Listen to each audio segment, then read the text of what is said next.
His trademark is gunfire. His goal, grab the cash, no matter who gets in the way. In his wake, he leaves terrified victims, fleeting glimpses, and few clues for the FBI agents on his trail.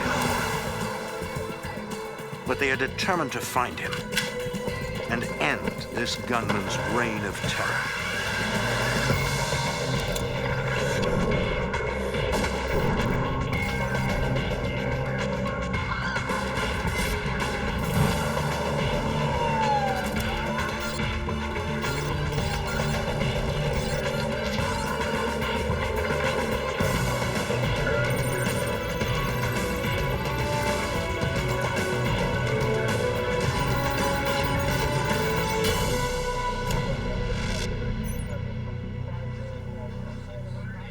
In the late 1980s, the FBI matched wits with a cunning bank robber, a lone gunman responsible for the longest string of unsolved bank robberies in FBI history.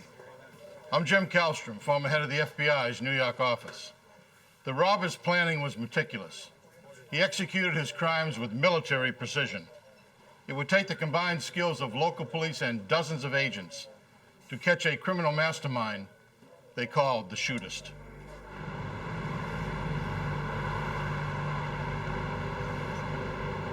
San Diego, California. On November 5th, 1987, the late morning quiet shatters with a gun blast in a local bank. A gunman orders customers to the ground, threatening to shoot whoever disobeys.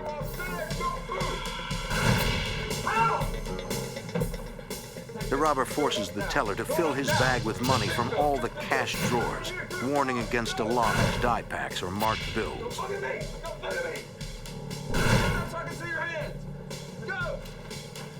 He avoids the vault, which would take more time. This robber hits hard and gets out fast. Employees call police immediately. Hello? But even in the best-case scenario, it takes several seconds to get through to an operator, and several minutes for dispatched units to arrive. By then, the gunman is long gone. Authorities conduct a full crime scene investigation. Although the man wore no gloves, he was careful enough not to touch any surface and left behind no fingerprints. Bank robbery is a federal crime. The case goes to the FBI. Bank robbery coordinator Special Agent Jack Kelly considers this gunman a top priority. He's a takeover robber, taking command of the entire bank rather than slipping a teller a note. It's a rare style, used in less than 5% of bank robberies. Even on the takeover style robbers, most of them didn't fire weapons in the bank. So he was, again, even a smaller percentage of the small percentage of takeover robbers that we had at the time. So from that aspect, he was considered to be much more aggressive and much more dangerous. Also, he doesn't use a partner inside the bank, as most takeover robbers do. His violence has a profound effect on his victims. Victims in a takeover-style robbery are pretty traumatized by the event, especially when there's shots fired in the bank, and consequently your descriptions can vary dramatically. I mean, as far as the age, the height, the weight, everything. Some victims say he was wearing a disguise. Others disagree. The differing descriptions are of no real help, so agents turn to the bank's security camera photos. We did have some surveillance pictures of mediocre quality at that time, and it was not a great deal of assistance to us in trying to identify who this individual might have been. The photos show only that the robber is a white male about 6 feet tall with a beard and mustache. Agents face a serious challenge. No evidence left behind. No reliable description of the robber. Special Agent Kelly believes it's not the man's first time robbing a bank. Reviewing unsolved cases for similarities, Kelly suspects the same man robbed another San Diego bank a year earlier. The modus operandi was identical, with someone coming into the bank, firing the gun in the ceiling, vaulting the counter, similar description. The gunman left no evidence behind. The fact that there were so few clues was an indication that this guy was pretty good, and he really probably planned these robberies very well. Soon agents learn the gunman is not finished in the area. After he robbed the second time in San Diego, he actually came back a month later and robbed a third time in San Diego using the identical MO and firing the shots into the ceiling. The robber's choice to fire his weapon makes him a deadly threat. I don't think a robber that does something like this would hesitate to shoot somebody if somebody actually tried to stop him. California? As a rule, Special Agent Kelly attaches code names to serial bank robbers to allow for shorthand communication among agents. Also, a catchy nickname increases publicity. The media would be more willing to pick up the story and to show pictures in the newspaper or on television, which would hopefully help us generate some leads. Kelly dubs this one the Shootist for his distinctive and dangerous MO. On December 14th, 1987, the Shootist robs a fourth California bank in Mission Viejo, 70 miles north of San Diego. Check inside the bank. I'm gonna go see what's in the convenience store here. See what we can find. Okay. It was my responsibility to review all the robberies that would come in from the surrounding regional FBI offices. FBI agents respond to the bank. Special Agent Kelly with the FBI. When a robbery occurs, you do an investigation inside the bank itself for any evidence, but you also do an investigation outside the bank to look for evidence or any possible witnesses that may have seen this individual, and we did both on all these robberies. Bank robbery here, just a few minutes. Yet they get nowhere, like they're chasing a ghost. So far, the Shootist has stolen at least $44,000. But it's not just about the money. Agents worry that at some point he'll shoot someone. We're dealing with somebody we thought that was going to become more and more aggressive during the course of his robberies, and consequently more and more dangerous. And it was somebody that definitely needed to be identified and stopped. After a year-long absence from California, the Shootist struck 3 times in 5 weeks. Kelly suspects the Shootist must have hit somewhere in that year absence. He's got to be somewhere else. He's got to be robbing banks somewhere else besides California. Checking with other FBI field offices, Kelly discovers a string of similar unsolved robberies in Texas, with dates that fit neatly into the gap between California robberies. During one of the unsolved heists, the gunman used the sort of violence agents have feared. In July 1986, a white male with a beard and sunglasses hit a bank in Abilene, Texas. After firing his gun into the ceiling, he forced the manager to fill his bag. As in California, he wanted only cash from the teller drawers and warned against alarms, die packs, or marked bills. The employees followed all instructions to survive, but then... Don't you move! Don't you move! Don't be looking at me! Stay down and see what's gonna happen to you! The robber ran off, leaving the bank manager writhing in pain from a gunshot to the abdomen. Go lock the door, go lock the door. I need the police here right away. I'm at Everly Bank. We've been robbed and the manager's been shot. Texas Rangers, the FBI, and EMTs responded immediately. The manager was gravely injured, but she survived. The other witnesses couldn't provide a solid description. It happened so fast, and they were so terrified, they didn't get a good look at the gunman. The crime scene investigation came up empty, and the security cameras provided only more photos of a robber with obscured features. Special Agent Kelly contacts the Texas Rangers, who are working the unsolved robberies. Ranger Thomas. And investigators in the 2 states pool their information. They know the Shootist targets branches near highway on-ramps for a quicker escape. The investigators agree the Shootist likely has a getaway driver, but no car has been spotted. Each heist is as clean as the last, and no solid leads emerge. The Shootist pulls off 6 more heists in Texas and California in 1988. Investigators hoped the media attention would continue. They need someone who recognizes the gunman to call in a tip. But because of the danger of this individual, we were hoping to get as much cooperation as we could, and we did. Local newspapers would run pictures of this individual. The local television stations ran pictures of this individual.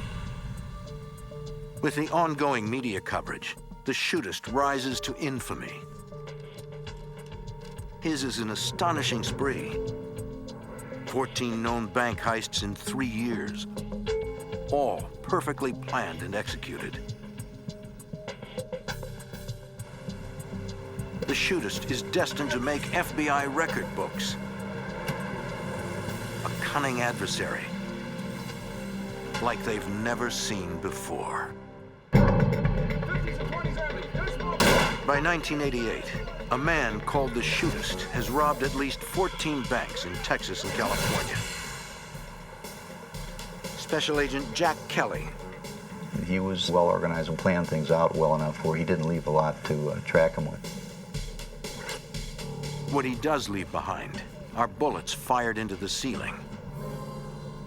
If forensic examiners can find rifling marks on the slugs, they can run them through their ballistics database. And if the gun has been used in other crimes, they might get a lead on the gunman's identity. But that's a lot of ifs.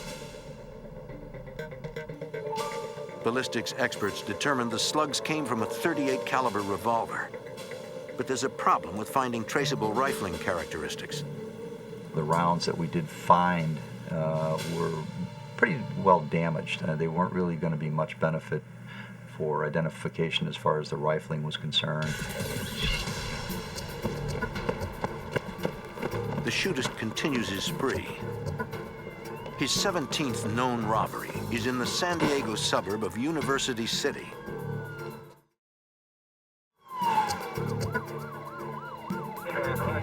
Once again, no hard evidence remains in the bank. But outside, investigators find signs of just how meticulous the Shootist is.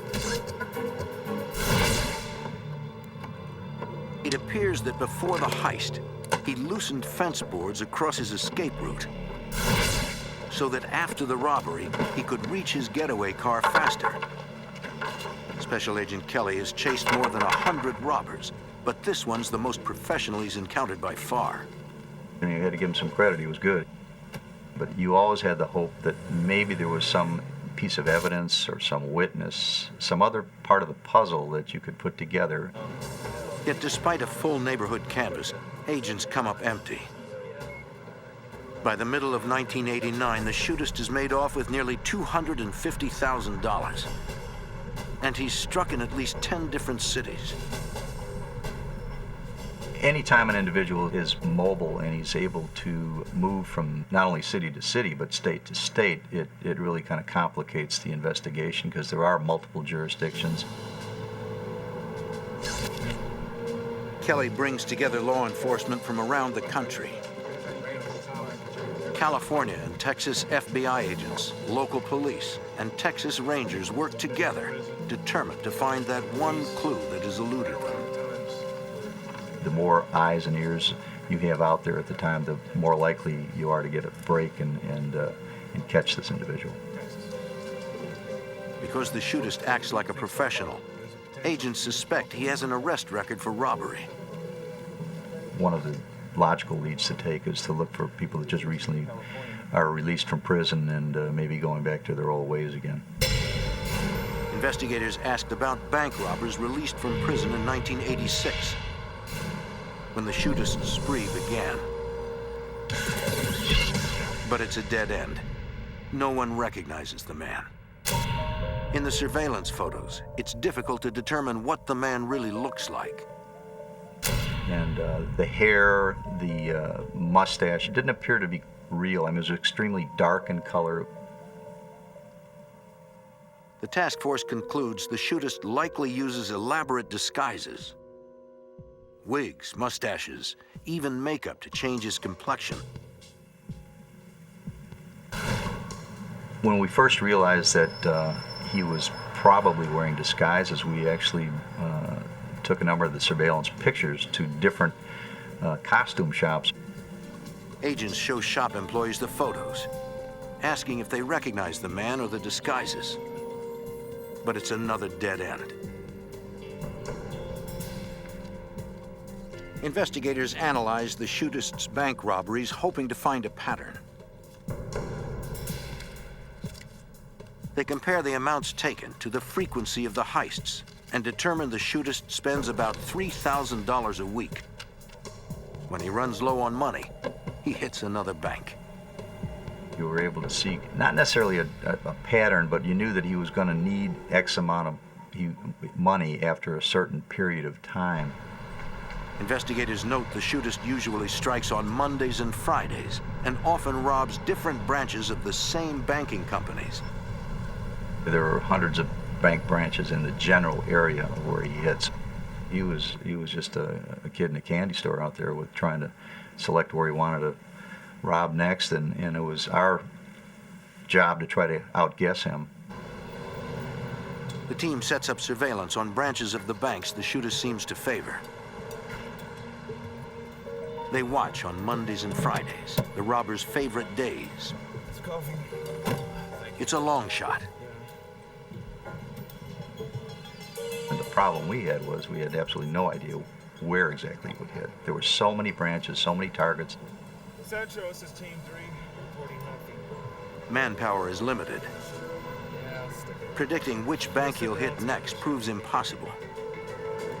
Bank robbers often use casinos to launder stolen money. The task force sends bank surveillance photos to casino security offices. One California casino responds with a good lead. A regular high roller there looks a lot like the Shootist. They were willing enough to give us their surveillance photos of the individual that they had suspected. Agents track down the man and interview him. Special Agent Manuel with the FBI California. He does resemble the Shootist, but he has solid alibis for the robbery dates. Investigators eliminate him as a suspect. Another lead crossed off the list. Keep me in touch. Okay. On June 23, 1989, the elusive Shootist strikes in Arlington, Texas, his 18th known heist. He has now hit banks over a 1,400-mile area. This time, a teller slips an exploding dye pack into his bag. When it blows, it renders the stolen money unusable. A few hours later, the Shootist robs another bank. He's never struck twice in one day. It's a reckless move. Away from the counter, hands out where I can see it. Agents fear he is becoming more desperate. Special Agent Kelly fears it's only a matter of time before someone gets hurt.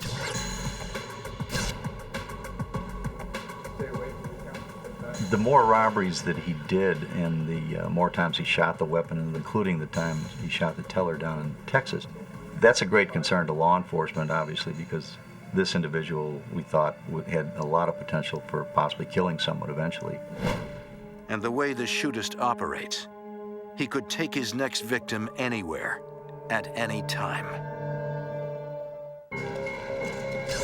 In the late 80s, a team of investigators from Texas and California hunts the Shootist, a cunning bank robber who begins each heist with gunfire, grabs the cash fast, then disappears without a trace. As the robberies pile up, the Shootist becomes infamous in the Western U.S. police community. Everyone's on the lookout. Special Agent Jack Kelly. Anytime in any jurisdiction that the Shootist hit a bank, we would send out our communications to the other offices as quickly as possible, providing them with whatever information we have in the way of maybe some new clues or new witnesses or any better surveillance photographs. From the photos, the task force determines the Shootist likely uses a Smith & Wesson .38 revolver. a handgun popular with police departments. Investigators also notice he indexes his finger on the side of his weapon, just as officers are trained to do. It's an ominous possibility. The shootist might be a cop. You, come here. Even if he's not an officer, he seems to know how they operate. Investigators suspect he goes as far as surveilling local officers to learn their patrol routes, and then chooses targets away from those routes to increase police response time. The elusive gunman treats bank robbery like a profession, and his planning has paid off in more than 20 robberies. Investigators welcome the continuing media coverage. They know their best chance of finding the shootist might be through the public's help. One witness in particular provides an interesting lead. After the 1989 heist in Mission Viejo, a resident near the robbed bank saw a man climb into the trunk of a car, which then sped off. He described the car as a red four-door with California plates, but he didn't see the driver or get the plate number.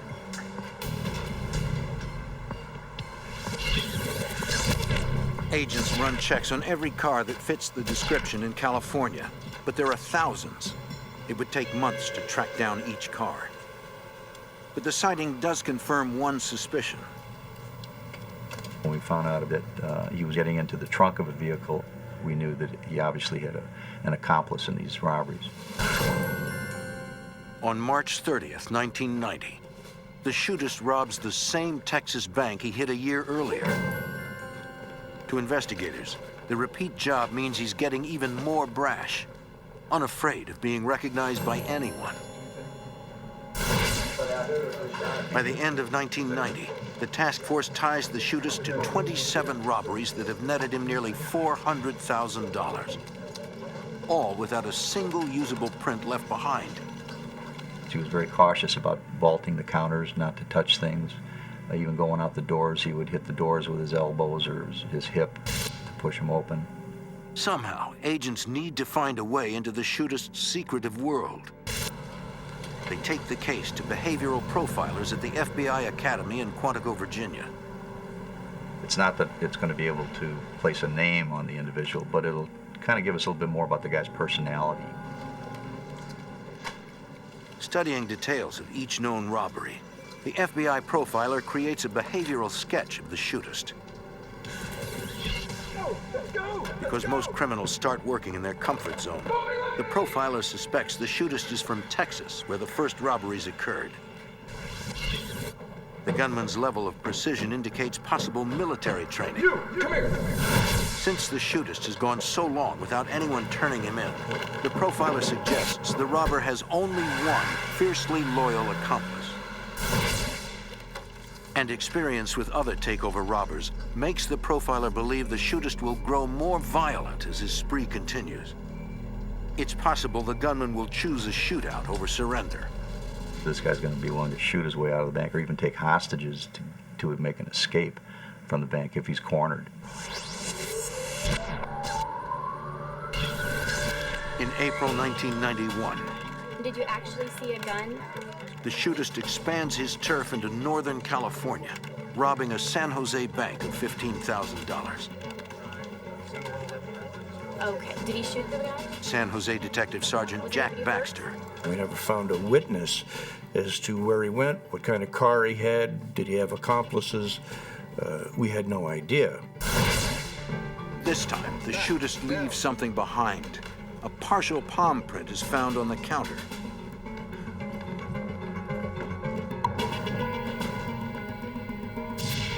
But investigators can't make a match. Law enforcement agencies don't include palm prints in their files. The task force is back to square one. 2 months later, the shootist robs a bank in Bellevue, Washington, just outside Seattle. He's expanding his territory. What do you have? I got off you with Bellevue, Washington. Seattle was now in the loop. Now we knew that he was broadening his horizons and moving on to other states. The elusive bandit is one of the most prolific and widespread robbers in modern FBI history. By 1991, the 5-year statute of limitations expires on his earliest robberies, so he can't be charged for them. Agents are racing the clock. Well, he was a violent multi-state bank robber who was very successful, been hitting every 6 to 8 weeks, and no one had a clue as to who he was or where he was from. In August, the Shootist robs a bank in Los Altos, California, bringing his known total to $474,457. Investigators find a solid clue, a false mustache. It's the first evidence recovered that might be physically linked directly to the Shootist. But at the time, DNA analysis is expensive and time-consuming, and they have no suspect profile to compare it to. Unfortunately, that wasn't of any evidentiary value to us other than the fact that we confirmed that he was wearing a disguise, obviously. By the end of 1991, investigators linked the Shootist to 33 armed robberies in 18 cities. Investigators have nothing.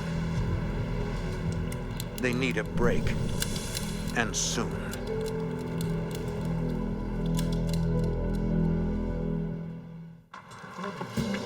Investigating the longest string of unsolved bank robberies in modern FBI history, agents have little but grainy photos of the man they call the Shootist. In them, they see the robber is wearing something beneath his shirt. FBI Special Agent Jack Kelly. At first we thought it might have been body armor, but under closer scrutiny it appeared that this thing was really covering the lower abdomen and back portion of his body. It could be a brace, meaning the Shootist might have a bad back. Although he really didn't display that with his ability to vault the teller counters. But these back braces were probably just to support his ability to be able to do that. Determined to run down every lead, investigators contact chiropractors in the areas near the banks. But they have only blurry surveillance photos of a disguised man, and they can't get to every doctor in 3 states.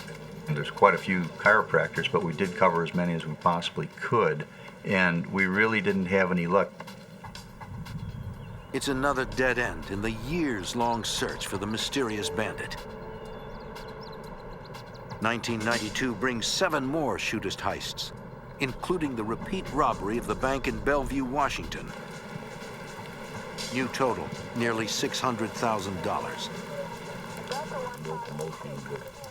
Seattle FBI Special Agent Don Glasser. Tried to process the bank for fingerprints, extensive interviews of the witnesses, and of course, our wildest hope would that someone would say, yes, I saw them get into a specific car. No, I walked by, I saw the people standing out there. But no one saw anything. Where are you heading to? Well, I was heading to the other bank. I gotta take the deposit over there. Okay, there is this concern that you're not serving the public well, that here's a man that's allowed to come in and do a bank robbery and fire a shot, and eventually there could be an accident or an intentional shooting. And, you know, you feel it's frustration that you didn't do everything you could, although you can't think of anything else to be done. They must stop the Shootist before he graduates to murder. During a heist in San Jose, the Shootist's luck begins to wane. This time, before he vanishes, the bank security camera catches the best shots yet of his face. A San Jose police forensic artist uses the photos to build a composite sketch of what the Shootist would look like without his disguises. Recreating features that are obscured requires a thorough knowledge of human physiology and a remarkable artistic eye. Agents blanket the target areas with the sketch, asking Crime Stopper programs to air it regularly, and placing it in dozens of banks. San Jose Detective Sergeant Jack Baxter. We thought that in order to get this guy, we needed the help of the community. We needed somebody to call in with information, something that they had seen or heard. On May 11th, 1994, investigators get the break they need. An anonymous caller says he knows the Shootist, though it's no slam dunk. the information was fairly generic. The name that was given was Johnny Williams, or John Williams, and then he also supposedly used the name of Robert Hall. The caller says Williams is about 40 years old, drives a red four-door, and has a devoted accomplice, his wife. He says Williams is always armed, has a hair-trigger temper, and has vowed never to be taken alive. In fact, he and his wife have a suicide pact if they're ever cornered. This is a good tip, but the case is far from over. Those names are so common that there were literally hundreds of Johnny Williams and Robert Halls that we had to go through. And we tried to narrow the list down to the ones that were approximately the same age as the caller had given. Agents cull through California DMV records and find a Johnny Madison Williams and a Robert Hall that appear in their photos to be the same man. They then compare the photos to the composite sketch. It was an exact match for the sketch done by our police artist, just as if he had done it right off the picture. So we knew that we had the right guy. California fingerprints drivers. The DMV fingerprint records confirm Hall and Williams are the same man. Johnny Madison Williams is a former Marine from Texas and has a record for robbery and theft there. Williams' wife, Carol, bought a .38 revolver like the one in bank security footage. And Carol drives a red four-door registered in her maiden name. Investigators find no legitimate source of income, yet the couple lives in a $350,000 house overlooking the ocean in Los Osos, California. FBI Special Agent Jim Wilkins. The area where he was living was on high ground overlooking Morro Bay. It was an affluent area that actually had one road in. It's an exposed area where agents might stand out as strangers. We did not know where Johnny Williams was at the time. Despite the risk, FBI agents have to check the house. They find a spot they hope is obscured and set up surveillance. We knew he carried a weapon. We knew he would use it. We also had information from the anonymous tipster that he carried that weapon all the time. Dispatch. The agents see no sign that anyone's at the house. The team watches and waits. We had made a contingency plan that if we saw Williams returning in that vehicle, we would do a felony car stop before he got into the neighborhood where we had safe fields of fire and where there were no escape routes for him in his vehicle. Agents watch the house for several days, but the couple fails to show. Staying to the end of the shift. Investigators suspect the Shootist is off preparing for another heist. Jack Kelly has a hunch it will be in the Seattle area. The Shootist is robbed there in one-year intervals, and the year is up. Kelly contacts Seattle Special Agent Don Glasser. He said, it's definitely going to happen. He's going to definitely rob in your area, so be on the lookout. It's just a hunch, but it's all they have. Glasser hits the streets looking for the red car. I was out of the office and on the street so I could be in the vicinity of the Bellevue area. Getting very antsy, very excited about being prepared to respond to a dispatch saying that there was a 91, a bank robbery. July 1st, 1994. The Shootist strikes again. He robs a bank in Kirkland, Washington, just 10 miles north of where Special Agent Glasser is on patrol looking for him.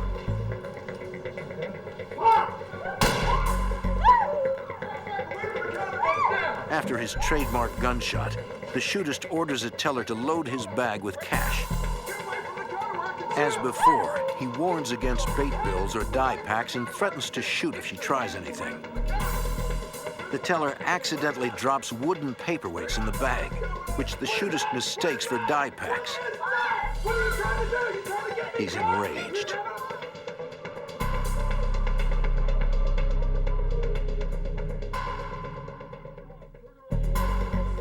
July 1st, 1994.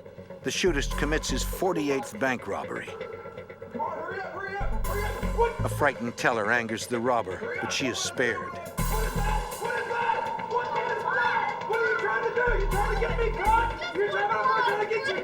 The gunman runs out without firing another shot and disappears before police and the FBI can respond.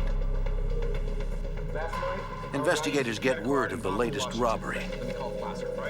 Special Agent Jack Kelly's hunch about Seattle was right. We knew where he was at this point, at least what vicinity of the country he was in the general Seattle area. Kelly has already flagged Williams' credit cards, so he'll be notified if one is used. Just after the Kirkland robbery, the plan works. I was fortunate enough to be able to get some information from one particular credit card company that had a recent transaction up in the state of Washington at a particular hotel up there. Seattle Special Agent Don Glasser rushes to the hotel. I went up there very excited. I know now we've got some real good information. The hotel is in Bothell, 10 miles from the latest robbed bank. Johnny Williams used a credit card in the name of his alias, Robert Hall, to check in. But there's no guarantee he's still there. I drove through the parking lot. I saw the red card sitting in the parking lot, nose in the parking space. When Glasser calls in the plate number, it comes back registered to Carol Williams under her maiden name of Hawkins.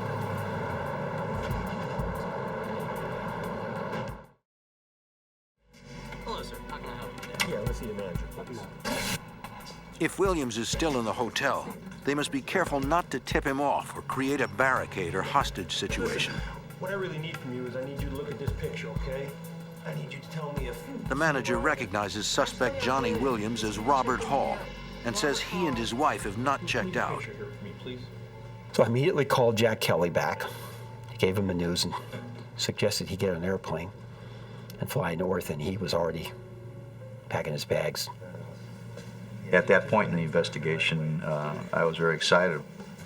I contacted my counterpart, Jack Baxter, from the San Jose PD, told him they had the guy, not only we got him identified, but also we know where he is. So Jack hopped on a plane, and I hopped on a plane. Glasser also calls for reinforcements from the Seattle police and FBI. I'm here in Bothell at the hotel. We made sure that none of our agents wore radios, guns, raid jackets, FBI, ball caps, any kind of identifying. Ask them to act normal when they were moving around. Within minutes, more agents and detectives quietly arrive and set up a perimeter. We made sure that no FBI four-door, as we call them, G-rides, were visible to this guy, that we would use surveillance vehicles. If we happened to casually look out his window, he wouldn't see anything unusual happening outside. We set up locations completely surrounding the hotel. We rented a couple rooms that would give us a base to operate from. So there was no way he would walk out. If he detected us, then he might try and escape. We made sure we had it really covered. Rather than rush the room, the investigators decide to wait until they get a visual ID of Williams. Yeah, I'm going to take a break for about half an hour. We had made sure we had an eyeball on his door at all times.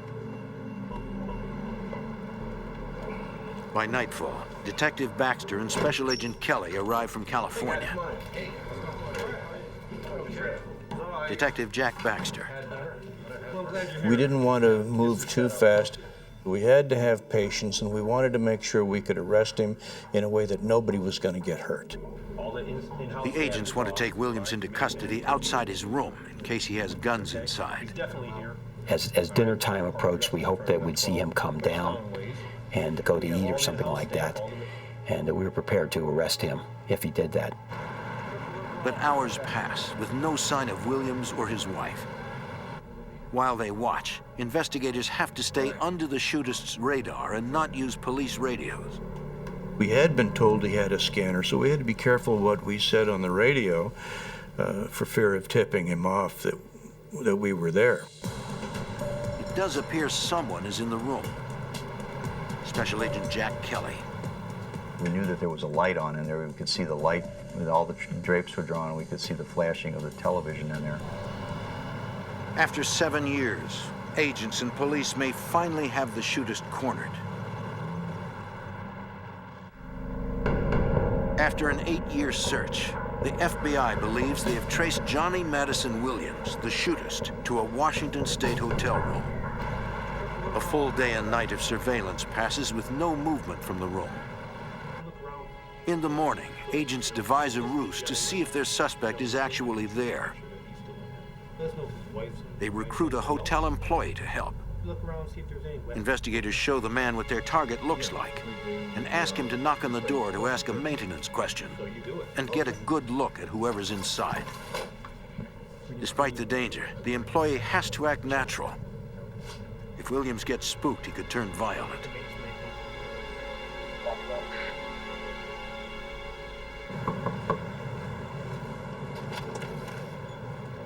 I need to change your filters. When the door opens, the hotel employee asks when would be a good time to change the room's air filters. Detective Jack Baxter. Our suspect told him that he was going to leave in an hour so he could come back in an hour and change the filters. Well, he ran back to us and positively identified him as being in the room. We had the room secured, so there's no way he was going to get out. Now they know the shootist is definitely there. And in an hour, he should emerge. I want everybody in place in 45. An hour passes. Then 2. Williams could be on to them.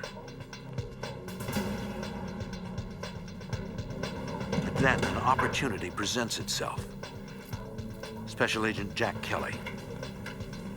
There was a phone call from that room down to the front desk, and he had asked if he could borrow a typewriter because he wanted to write a letter to someone.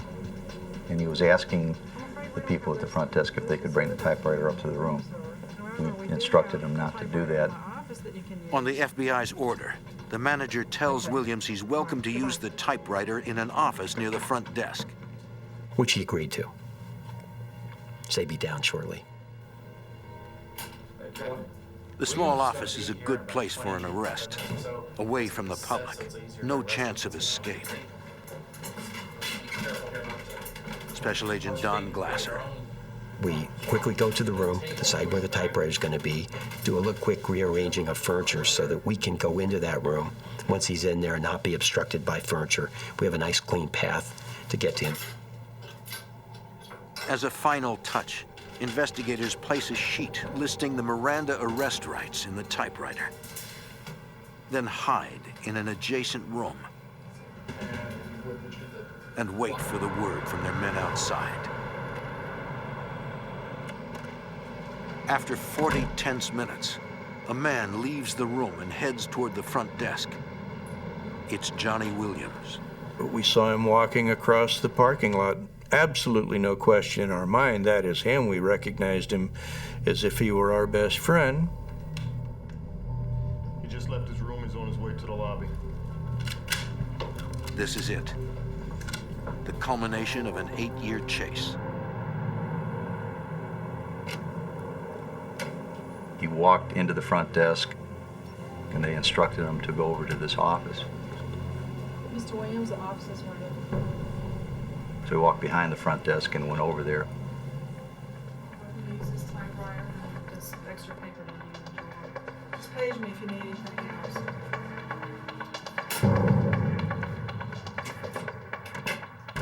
Williams is cornered, cut off from escape. Agents know he is dangerous. They are prepared for the worst.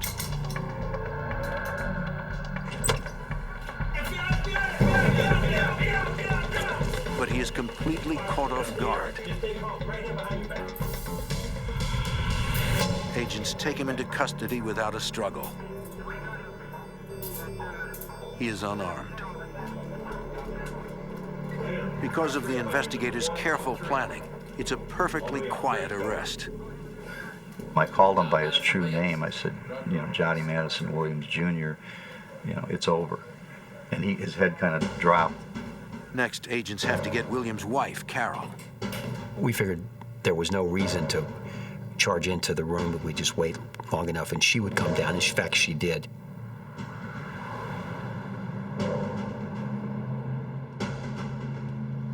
He's on the move right now.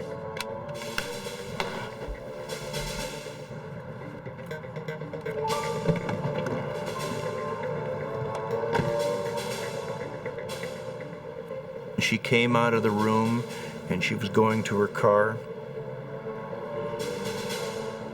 And we just stepped out and took her into custody there without incident. Freeze, FBI, you're under arrest. Place your hands where I can see them. Place them on top of the car. Hands on the car. Put your hands on top of the car. There you go. Hands on top of the car. Don't move, okay? There you go. Use your left hand. Other hand. Move the FBI, okay? You're under arrest. Once again, a safe arrest. Now agents go looking for evidence. He provided a consent to search his room. And in that room, he had a couple scanners. He had handy-talkies. He had disguises. He had money. They also discover the shootist's own notes, a log of all his robberies. There was a gray briefcase that had a detailed record of the bank robberies, very, very organized. The date, the day of the week, information on the total, the address of the bank, the name of the bank. Very, very, very incriminating evidence. Investigators find more in Williams' car. He had 2 pistols and they were in the trunk of his car. We recognized the 4-inch .38 revolver from the pictures, surveillance pictures. We knew we had the right weapon. He had a 2-inch revolver that we hadn't seen before. Both of them were loaded. The investigators separate Williams and his wife while they await transport to an FBI office for booking. Williams agrees to talk. We linked him to, I think, a total of 48 robberies. And when I did the interview, he asked me that. He says, "How many do you have me for?" I said, "Well, how many do you think we have you for, John?" He says, "Oh," he says, "you know, you wouldn't be here arresting me and know my name and everything else. You probably have all 56. Williams goes on to detail each of the 48 robberies the FBI know about, plus 8 they don't.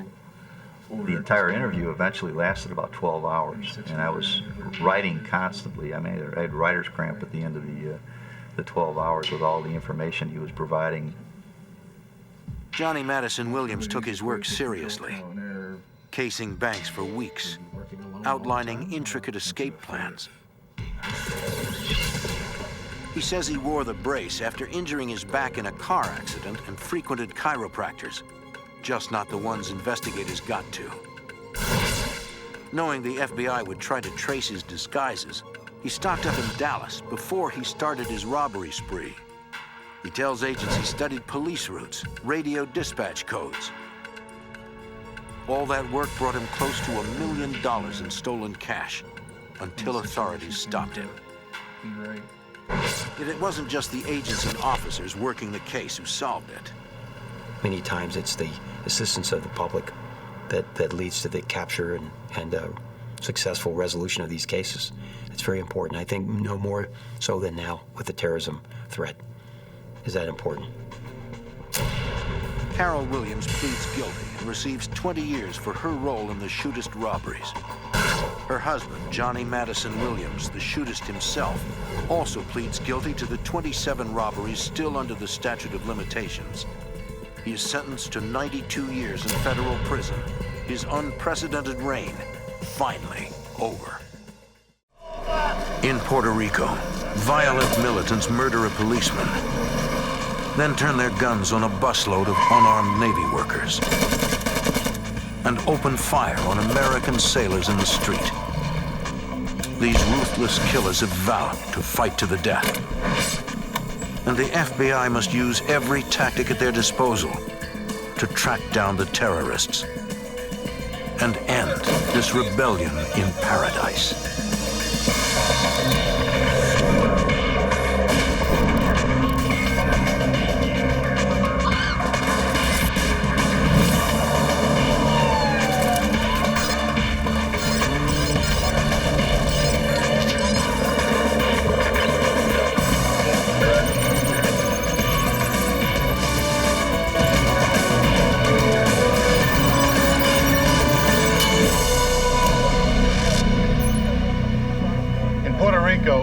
of extremists waged a guerrilla war against the United States. Their goal, to make the island an independent nation or die trying. I'm Jim Kallstrom, former head of the FBI's New York office. In 1983, the investigation became personal for agents when terrorists attacked their offices in San Juan. For the FBI, catching the perpetrators would depend on skill, patience, and turning a handful of small clues into one big break.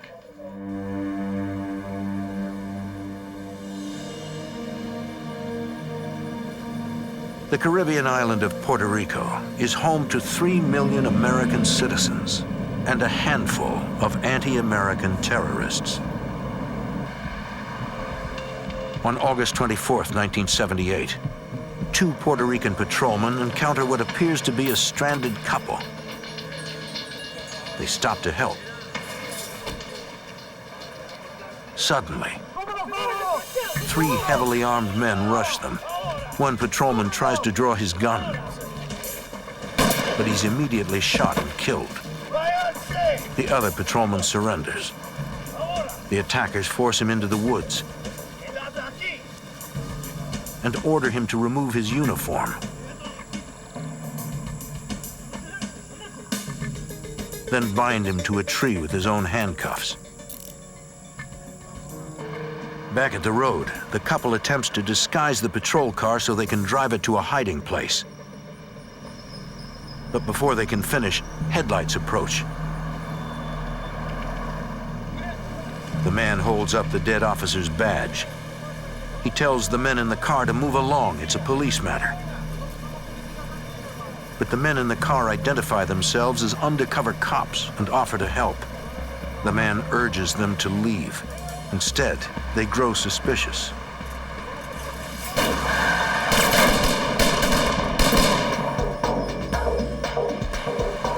At a safe distance, the cops pull off and radio for backup. They arm themselves and head back to take on their attackers.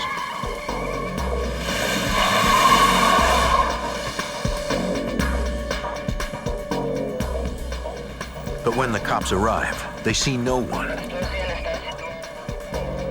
Wary of an ambush, they secure the crime scene. After searching the area, they rescue the handcuffed patrolman and find his partner's body. 5 days later, a previously unknown terror group claims credit for the assault. Since the attack was claimed by a terrorist organization, the investigation falls under the jurisdiction of the FBI. At the federal building in San Juan, agents study the group's letter to the media, which includes diagrams allegedly showing what occurred. The group claims the patrolman overreacted, forcing them to kill him in self-defense. FBI Special Agent Rick Hahn. We thought it was very odd that they claimed credit for this incident, particularly since a police officer was killed. But the communique was detailed and in fact included a graphic drawing of the events as they claimed that they had occurred.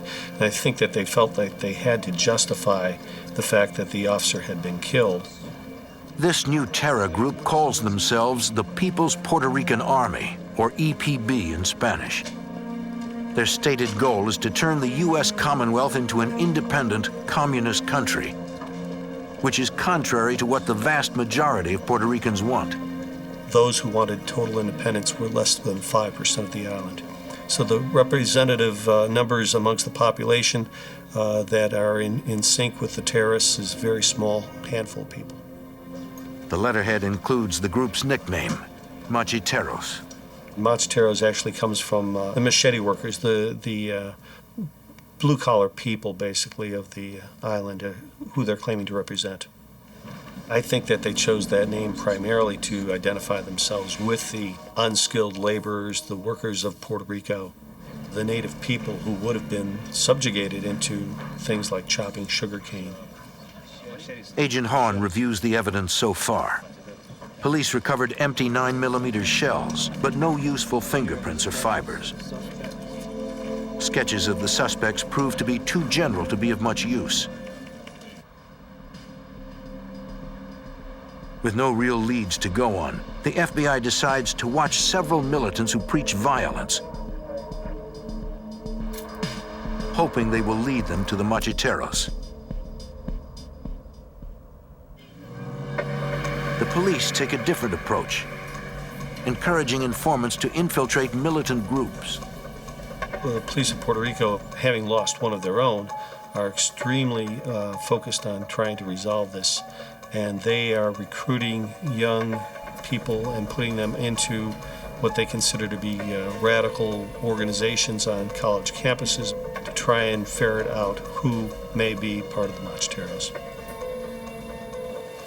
2 months pass as the FBI and police continue to search for leads. Then, in October 1979, the Macheteros strike again.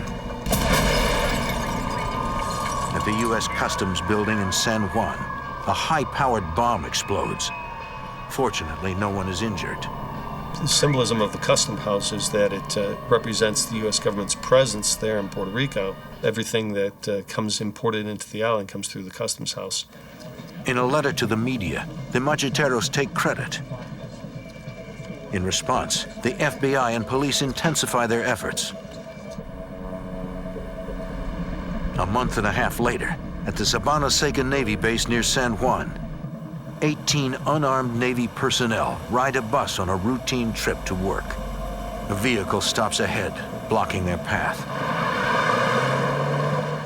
A van pulls out and begins firing on the bus with automatic weapons. They fired right along the black band on a typical school bus, which is right about where the floor level is, so that even individuals that would be hiding on the floor to try and get cover would have taken rounds through the side of the bus.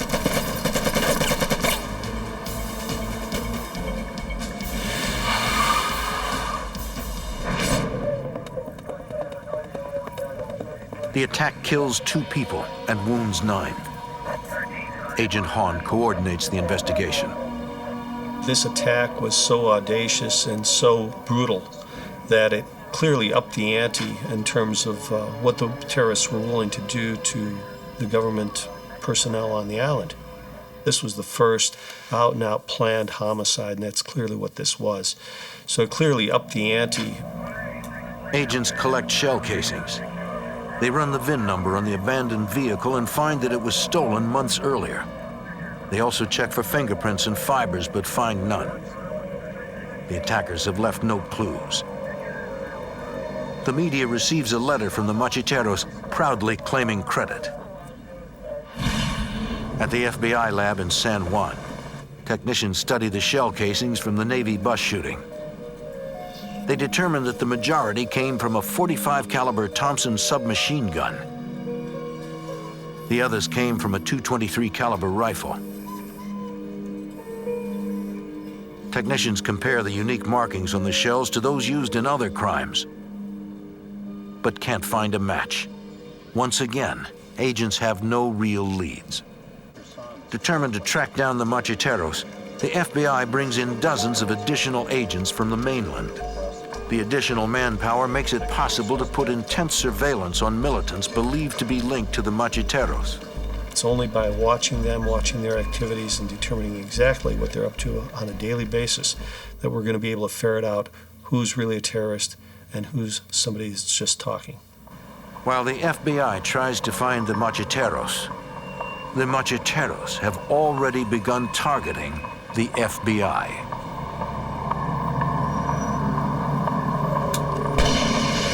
In Puerto Rico, a terror group known as the Macheteros murder a policeman and attack a bus full of unarmed Navy workers, killing 2 and wounding 9.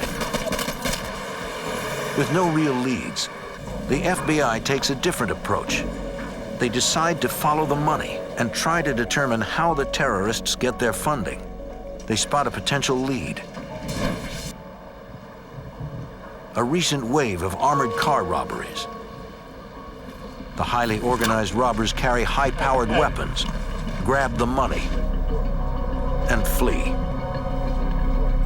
The robbers leave behind no evidence. FBI Special Agent Fernando Candelario. Abandoned vehicles that were recovered, we would trace to a name which turned out to be a fictitious name, and then it just got to a dead end. Agents suspect that the Macheteros committed the robberies. But the crimes themselves provide no new leads. A month later, the Macheteros send a letter to the media claiming credit for a single $300,000 heist, though the FBI suspects they have committed many more. Through informants, the FBI begins hearing rumors that the Macheteros are led by a major Puerto Rican terrorist, Filiberto Ojeda. During the 1960s, Ojeda trained in Cuba as a communist agent. He returned to Puerto Rico and was arrested in 1970 for bombing tourist hotels, but he jumped bail and went into hiding. The FBI has been looking for him for the past 10 years. FBI Special Agent Rick Hahn. He was the sort of individual who we thought was very capable of putting together an organization like the Macheteros. If Ojeda leads the Macheteros, it helps explain their deadly discipline. The FBI increases its surveillance of militants suspected of having contact with Ojeda. 8 months later, while en route to a surveillance assignment, Agent Candelario hears on the radio that jet fighters have exploded at the Puerto Rican Air National Guard base. He heads straight for the base and is shocked by what he sees. It looked like a war zone. Some of the agents that were Vietnam veterans were telling me how this reminded them of a combat zone. The explosions destroyed 9 fighter jets and disabled 2 more. The damage is estimated at $45 million. Miraculously, no one was injured in the attack. Agents search the airbase for evidence. They find a machete painted with the letters EPB, an abbreviation of the formal name of the Macheteros. Agents believe the group left it behind as a calling card to taunt the FBI. Investigators determined that pipe bombs were placed in the jet's air intakes, exhaust pipes, and landing gear. They study pieces of the bombs but gain no new leads. We interviewed every member of the Air National Guard to determine if this was an inside job. But the investigators conclude that no one from the base was aiding the Macheteros. For agents, it is another dead end. For many, many years, we've just collected a lot of evidence on the Macheteros, but we could not penetrate that organization. Days later, sailors from the USS Pensacola take in the tourist attractions of San Juan, just as they're about to cross a bridge. Bullets rip through all 4 sailors. 1 is killed and 3 seriously injured. In a phone call to a radio station, the Macheteros take credit.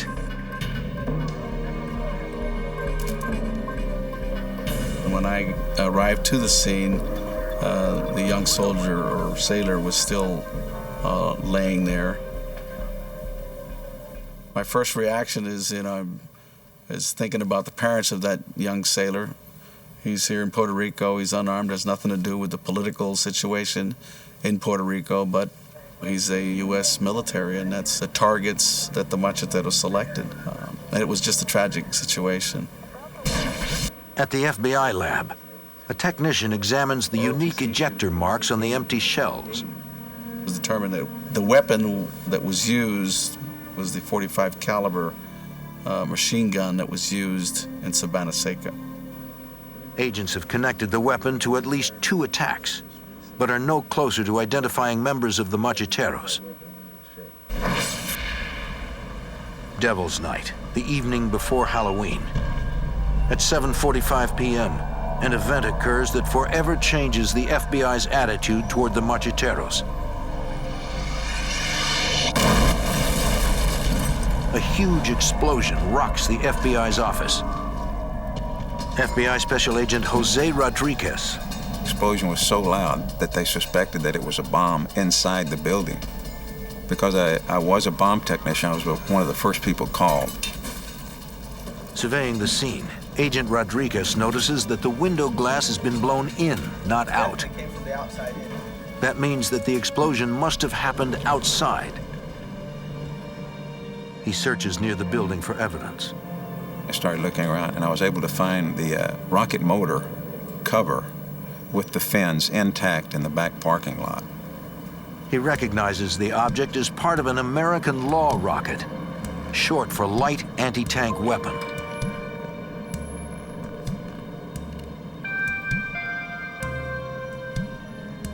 Agent Rodriguez discovers that the serial number is still intact, so the rocket should be traceable. A law rocket has a range of only 350 meters, so it must have been fired nearby. Agents interview everyone in the surrounding area and locate one woman who says she saw the attackers. This lady said that this guy came into her yard. She came out the door. He told her to get back inside. He puts the law rocket on his shoulder and fires the law rocket at the building. The witness says the man fled in an SUV, which was followed by a car. She describes both vehicles, and agents begin searching the surrounding neighborhoods. The FBI quickly finds the two suspect vehicles nearby. People that lived in the neighborhood told us that they had seen people come dump the vehicle. One of them, the person actually gotten out of the vehicle and wiped the door, like he was trying to remove evidence of fingerprints from the door of the vehicle, which made it a very highly suspect vehicle. Anybody else? FBI Special Agent Marlene Hunter. Think of anything else? We started interviewing the people to get descriptions of the individuals that left the vehicle and just ensure that the vehicle was preserved until the agents could start processing it for evidence. While interviewing witnesses, agents learn from the media that the Macheteros have claimed responsibility. We took it extremely personal because it was the first time that the Macheteros had attacked the FBI specifically, and we wanted to solve that case. We wanted to charge the Macheteros. To do that, agents must find a way to penetrate their secretive world.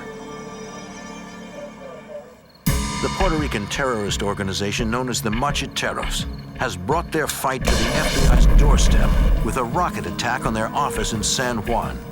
Now agents work around the clock to follow up leads. The FBI asks the US Army to run a trace on the rocket's serial number, according to FBI Special Agent Jose Rodriguez. In other words, where did it come from? How did the Macheteros get an American-made law rocket? The military did an outstanding job in tracing it. However, it was told to us that they suspected that some of that lot of law rockets had been left in Vietnam once the Americans had pulled out. And in tracing that, also we found that a ship had carried a large load of American-made weapons from North Vietnam to Cuba at one time. And we suspected that possibly that rocket had have gone to Cuba, and then the Macheteros had obtained it from there. In the FBI garage, agents processed the two vehicles believed used in the rocket attack.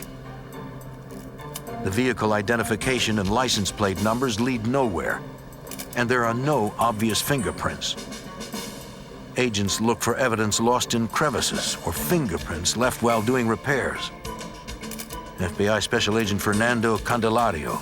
We decided that we're going to do this, and we're going to make sure that we get any piece of evidence that we can off that vehicle.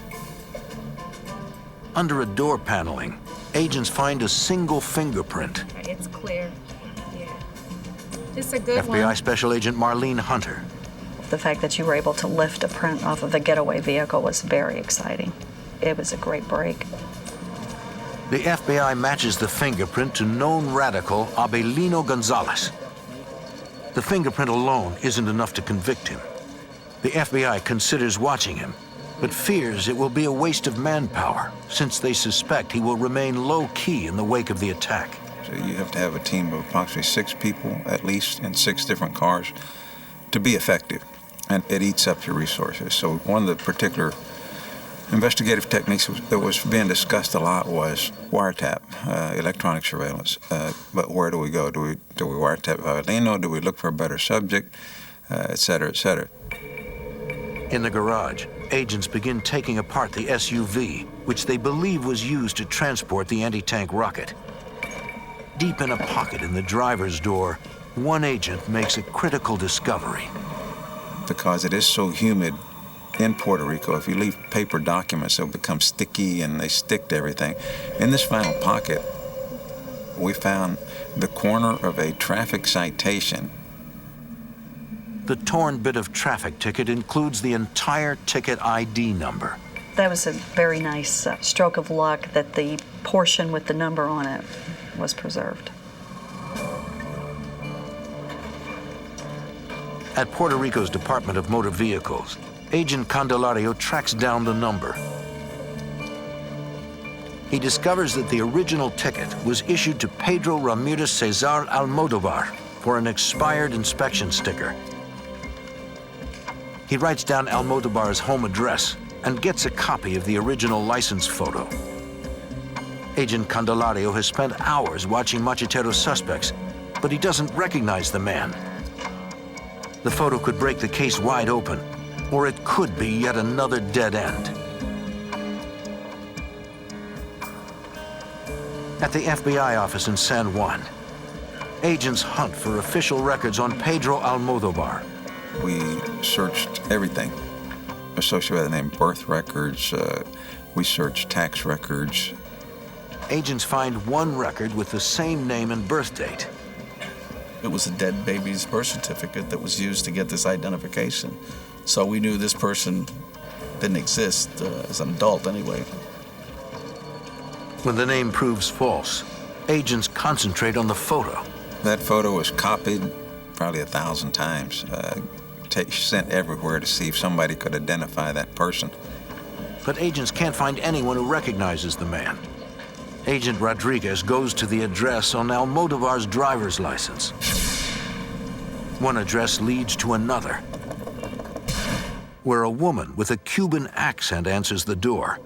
She insists she doesn't know anyone named Pedro Almodovar. And I took the picture out of my pocket and placed it in front of her face and said, "Do you know this individual?" And it was as if she'd seen a ghost. She almost fell back when she saw the picture and immediately said, no, I don't know that individual. Agents are confident she isn't telling the truth. I knew that she knew who that person was. Back at the FBI office, investigators run the woman's name through a database of possible terrorist supporters. In a major breakthrough, the computer indicates she's related by marriage to the family of Filiberto Ojeda, the suspected leader of the Macheteros. Agents now believe that the man in the photo is actually Ojeda. We compared the photographs of Filiberto Ojeda Rios to Pedro Almodovar. There was a resemblance. Nobody could identify him positively. Agents decide against watching the Cuban woman. They suspect their visit has been reported to the Macheteros, who won't go near her again for months. Instead, agents decide to put intensive surveillance on Abelino Gonzalez, the radical whose fingerprint was found on the getaway car. 2 months have passed since the rocket attack, and agents believe the terrorists may feel safe to begin meeting again. The surveillance teams take great pains to avoid being detected. The rule of thumb on that team was don't get burned. If we pick up an individual and we lose him in the first half hour, then we'll pick him up the next day. 2 weeks into the surveillance, agents watch Gonzalez drive in circles around a parking lot, apparently trying to determine if he's being followed. They were trying to detect surveillance. It was an exciting moment. We were observing excellent tradecraft on the part of these two macheteros. Finally, Gonzalez stops and picks up an older man. The decision was made to drop Avelino and concentrate on the person that he was meeting to try to identify him. Agents follow the older man to a second-story apartment an hour from San Juan. Investigators rent an apartment across the street and watch the man.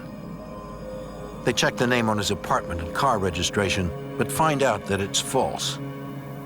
And we were doing surveillances on him for a few days, and he was very, very watchful for surveillance activity. he would use different public phones, and he would use different one every time he'd make a call, even in the same evening. To identify the man, agents come up with a creative plan to obtain his fingerprints. The next time the older man makes a phone call and leaves, an FBI agent moves in and cuts off the handset.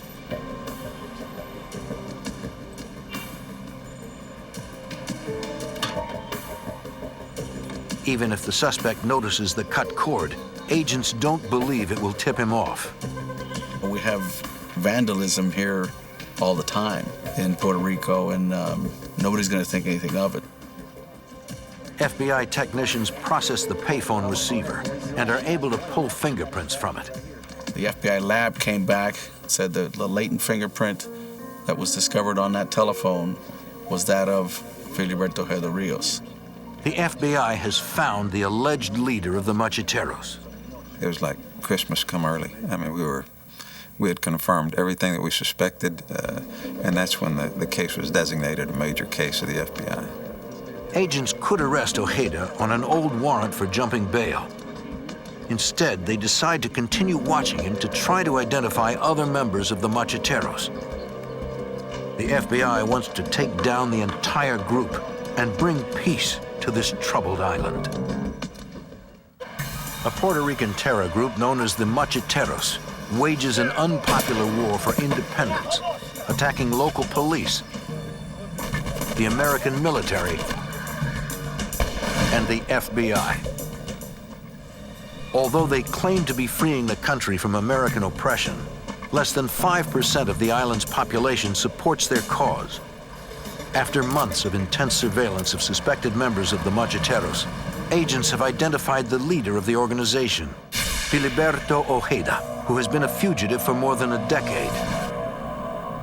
The FBI continues their efforts to identify more members of the group to bring them all to justice. A month after identifying the terror leader, the FBI gets an unexpected break. At an office building in San Juan, police respond to a burglary. An entire floor of the building had been broken into.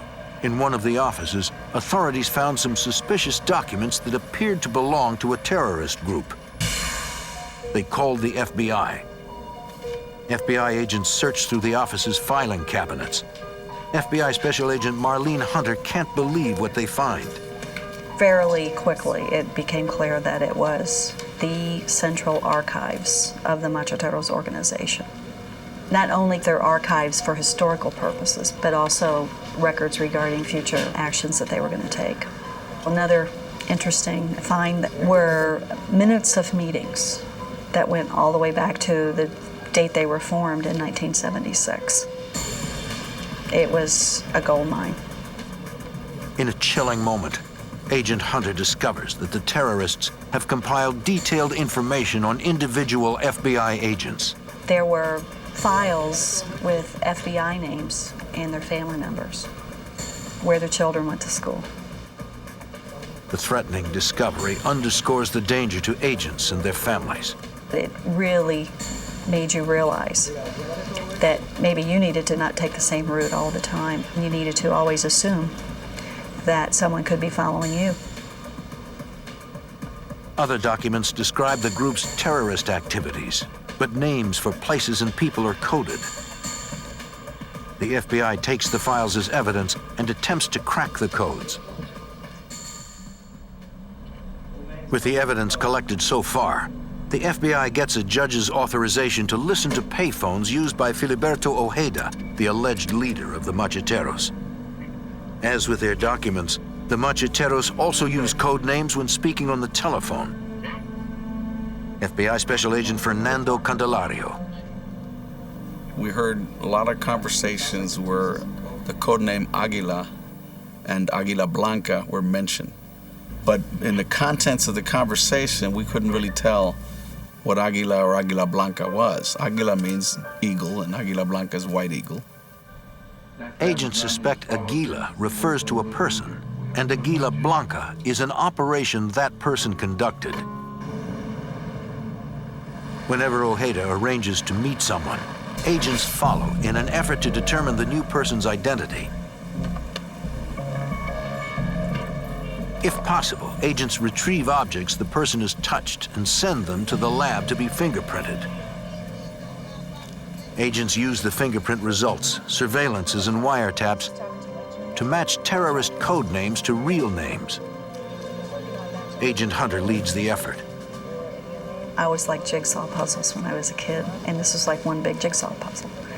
We had multiple layers of code names that we were able to piece together through careful coordination of the physical surveillance logs with the electronic surveillance logs and independent investigation. The FBI identifies more members of the Macheteros one by one. Agents use the new information to get authorization to put a microphone inside Ojeda's apartment. When agents see Ojeda leave one night, they enter to plant the bug. They find the interior doors partly open. Agents recognize this as a clever counter-surveillance tactic. Their MO to protect themselves was to leave interior doors open at a certain gap, and they would measure it, and in case that door was moved by an agent inserting a microphone in that residence, they would know somebody had been in here.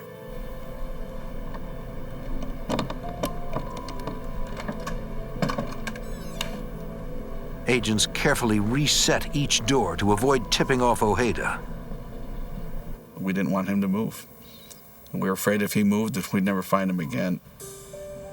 At the FBI office, Agent Hunter continues her efforts to decode a list of names and phone numbers from the Macheteros files. Agents believe the phone numbers have been encoded through a mathematical formula. If the FBI can crack that code, they will have phone numbers for all the Macheteros. Agents capture a real phone number electronically at the same time that they overhear Ojeda call the man by his code name. Agent Hunter uses the real phone number and the corresponding coded phone number to try to figure out the formula. I was able to play around with the sequence of the numbers, and it wasn't an easy code. It wasn't, like sometimes they add 2 to everything or subtract 1 from everything. Her determination pays off. Agent Hunter makes a breakthrough and rushes to tell the team. I went over where they were and, I said, "You can't believe this. I just broke the telephone number code." Oh, they were thrilled. Everybody was thrilled with that. That allowed us to decode all the telephone numbers, and we could get the real number and we could say who the real person connected to that code name was. So we were able to sort of unmask and figure this group out. With the codes cracked and listening devices in place, the FBI overhears the Macheteros arguing over money. FBI Special Agent Jose Rodriguez. Heather wanted to use the money to further the cause of the organization and to establish better relations with the Cubans in Cuba. They had sent, I think it was $2.2 million to the Cubans as a show of good faith. Agents are puzzled by the huge amounts of money that the Macheteros seem to have. But we got $6.8 million that the organization is quarreling over, and we wondered, where did they get this money? Agents totaled the losses of all the recent bank robberies and armored car heists in Puerto Rico, but they don't come close to $6.8 million. Agents send an urgent bulletin to all FBI offices asking if anyone has any unsolved multi-million-dollar robberies. An answer comes from Hartford, Connecticut. A year earlier, at an armored car depot, a guard gave co-workers a knockout drug and stole $7.2 million. Agents in San Juan note that the guard in the so-called Big Sleep heist is Puerto Rican. They suspect that the Machetero operation, codenamed Aguila Blanca, is really the Big Sleep heist. We decided to pull more tapes, previously transcribed conversations where Aguila and Aguila Blanca were mentioned, and now with the context in mind that this could be the armored car robbery, it started to make sense. The Macheteros had committed this robbery. They hadn't claimed responsibility for it yet, though. It no longer was just an investigation of the law rocket attack on our building. It was a group that had gone to the United States to steal $7 million, which at the time was the second largest robbery in U.S. history. Prosecutors advised the FBI that they would prefer to try the Macheteros in Connecticut for the Big Sleep heist. They worry that a murder trial in Puerto Rico would fail because jurors would be too frightened. It was going to be difficult to get a jury that would be willing to convict, assuming the evidence was right, a member of the Macheteros. The Macheteros, you mentioned that name in Puerto Rico, and it instilled fear. The FBI decides to continue its surveillance until it gets enough evidence to convict the Macheteros of the big sleep heist. But before the FBI gets the additional evidence it needs, Ojeda suddenly disappears. Agents fear that Ojeda has somehow caught on to their surveillance. They will have to get their additional evidence elsewhere. The FBI decides to focus on another target, Ojeda's right-hand man, Juan Segarra. Juan Segarra Palomero was a very active member of the organization, what I would call a shaker and a mover. He was the one that made things happen. He was the brains of the organization. The FBI has a microphone inside Segarra's house, but it has gone dead. Agents watch Segarra and his family drive away and move in to repair the bug, leaving the front door unlocked. The agents fix the broken microphone and prepare to leave. Suddenly, Agent Candelario gets an urgent message. When I am wearing an earpiece with a radio unit and I hear the green station wagon is coming up to the residence, this is the aircraft is calling this out. An FBI plane has spotted the vehicle of a known member of the Macheteros. He pulls up to the house and notices the unlocked door. When we heard he was in front of the door coming in, we went to the bedrooms. Myself and another agent went into the closet. The closets had no doors. The agents know that the Macheteros are almost always armed. They hear footsteps coming closer. If the terrorist comes into the bedroom, the confrontation could turn deadly. Agents repair a hidden microphone in the home of a suspected member of the Macheteros, Juan Segarra. But just as they finish, a terrorist enters. FBI Special Agent Fernando Candelario and another agent hide in a closet, guns ready. It's obviously a member of the Macheteros, a dangerous terrorist organization, coming into this safe house to protect it. We don't know if he's going to come around that corner with a weapon. I'm not going to tell you that we weren't scared. We could hear him speak. He would say, "Aquí no hay nadie. Is there anybody here?" We didn't answer. And he'd go to the other door. "Aquí no hay nadie." The terrorist begins to enter the bedroom. We have no closet doors. We're in an open space. All this guy had to do was walk in and look to his left, and he would have seen us. And we don't know what would have occurred at that point. Had he assaulted us, then there's only one way to go there. We would have shot him. But then he leaves. While the terrorist is in front of the house, the agents escape out the back. Later, agents listen worriedly as the visitor tells Juan Segarra what happened. The terrorists begin searching the house. If they find the microphone, it could ruin years of hard work. FBI Special Agent Jose Rodriguez. What's going to happen to the investigation? Is it burned? Or are all of them going to flee, go underground? But the terrorists fail to find the microphone. Once again, Puerto Rico's high crime rate helps cover the FBI's tracks. We did hear them conversing about this incident. They don't know if it was FBI or not. Could have been a burglar. Agents watch Segarra go out at night to make phone calls, leaving his wife and child at home. Through their listening devices, they hear him make calls to his mistress in Boston about laundering money. She was definitely a player in the organization. She was hiding money for him, and she was also exchanging money that they suspected to be hot for clean bills up in Boston. Agents have just identified a major part of the money trail from the big sleep heist. They apply for authorization to put a listening device on the woman's phone. With new evidence from Segarra, agents begin planning the endgame. the takedown of the Macheteros. They want to arrest all the suspects at the same time. We didn't want someone to make a call to somebody else, say they hit me over here. So we didn't want one team to hit one place and go here and hit another place. We wanted simultaneous hits on these houses. During the arrests, agents also went searches of more than 30 locations all across the island. To make it all happen, the FBI will need nearly 300 agents. In preparation for the takedown, the FBI secretly flies hundreds of agents and their equipment to a Navy base in Puerto Rico. We brought down in helicopters, we brought down Suburbans, the HRT brought down all their gear. It was very massive movement of FBI personnel, something I've not seen again in my career. But the FBI has to put the raids on hold when the number 2 Machetero suddenly goes to Mexico.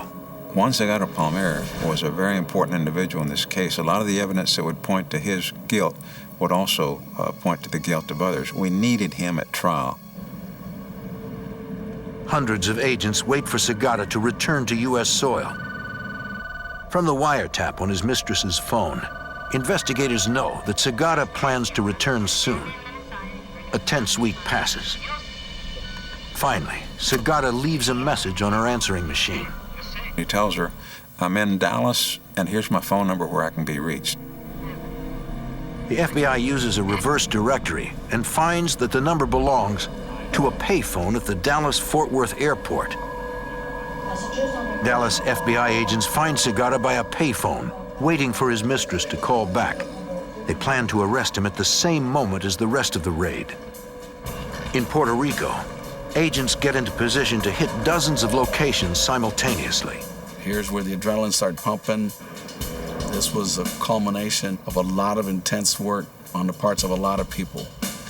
At the home of Machetero leader Filiberto Ojeda, FBI SWAT and members of the elite FBI hostage rescue team surround the building and order Ojeda to come out and surrender.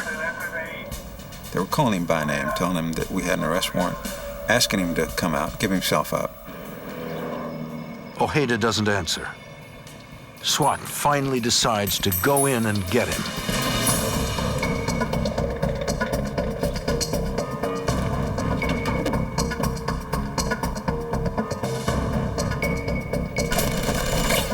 A burst of automatic fire came down the stairwell. One of those rounds ricocheted off the wall and struck the team leader in the eye. Agents pull the injured man to safety and call for a medevac helicopter. They know that soon they'll have to go back inside to confront a terrorist who won't go down without a fight and won't hesitate to kill. The FBI attempts to arrest the leader of a deadly terrorist group. But he opens fire, hitting an HRT member in the eye. After evacuating the wounded man, FBI agents continue to urge the terrorist leader to surrender. FBI Special Agent Jose Rodriguez. Finally, he started coming down the stairs. When he did, he had a Uzi slung over his right shoulder,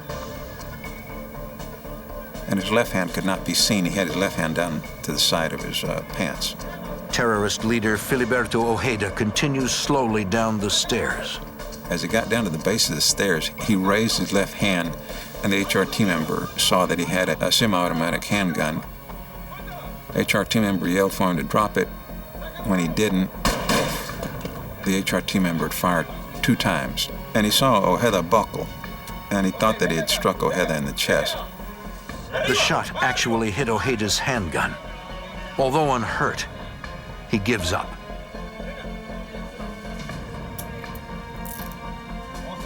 In Dallas, Juan Segura is arrested without incident. FBI Special Agent Fernando Candelario escorts Ojeda to jail.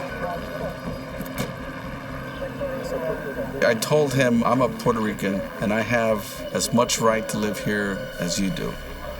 And he told me, yes, but you're the enemy. If I have to kill you, I will. Over the next 3 years, Ojeda's attorneys do everything possible to postpone his trial.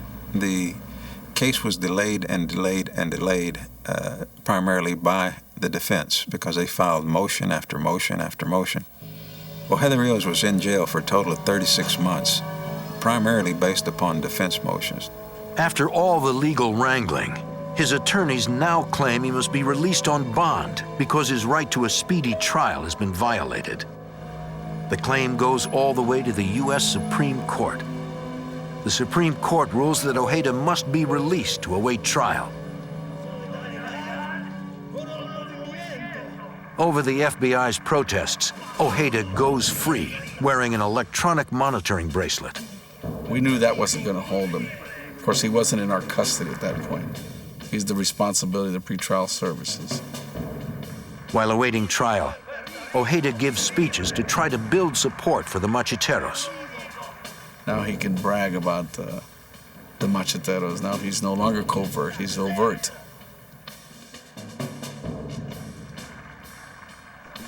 While Ojeda's attorneys delay, 4 other Macheteros, including Juan Segarra, are convicted in Hartford, Connecticut for their roles in the Big Sleep heist.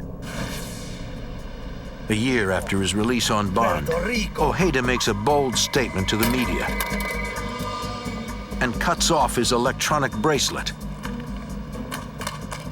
He disappears into the rugged mountains to resume his fight to turn the island into a communist dictatorship.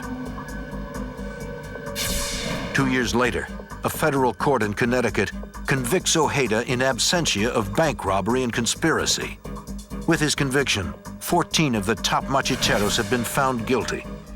While Ojeda is at large, the FBI keeps up the pressure to find him. FBI Special Agent Fernando Candelario. I'm confident that he'll be arrested again because we did it once before, you know, and when we, like they say, we always get our man, and I think that time is on our side. In September of 2005, the FBI locates Ojeda. He is shot and killed after firing on agents. The Macheteros' reign of terror has come to an end. And unless you're committed to go after them with as much commitment as they got, you're not going to get them. They were Macheteros 24 hours a day. The trials also help reveal the truth about the Macheteros. These people don't just want independence for Puerto Rico. These people want something much bigger than that. They want to convert Puerto Rico into the next Cuba. Today, through democratic elections, the people of Puerto Rico retain the right to decide whether to become a state, remain a commonwealth, or become independent.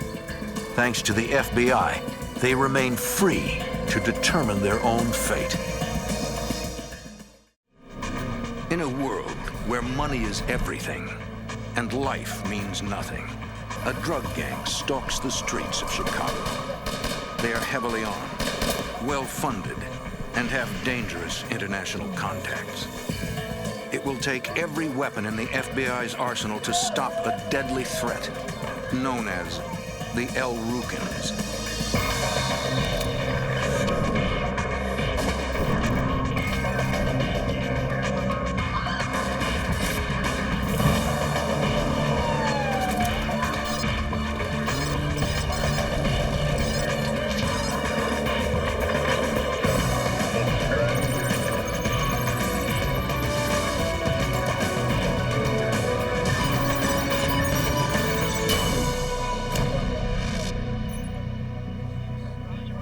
In the 1980s, the drug trade ravaged Chicago's inner-city neighborhoods. Heroin and cocaine sales soared. Violent crime threatened to destroy the community. I'm Jim Kallstrom, former head of the FBI's New York office. As drug profits grew, gangs ruled the streets. One of the most dangerous was called El Rukin. Agents teamed up with state and local police to bring them down, but in the process, uncovered a bizarre and frightening terrorist plot.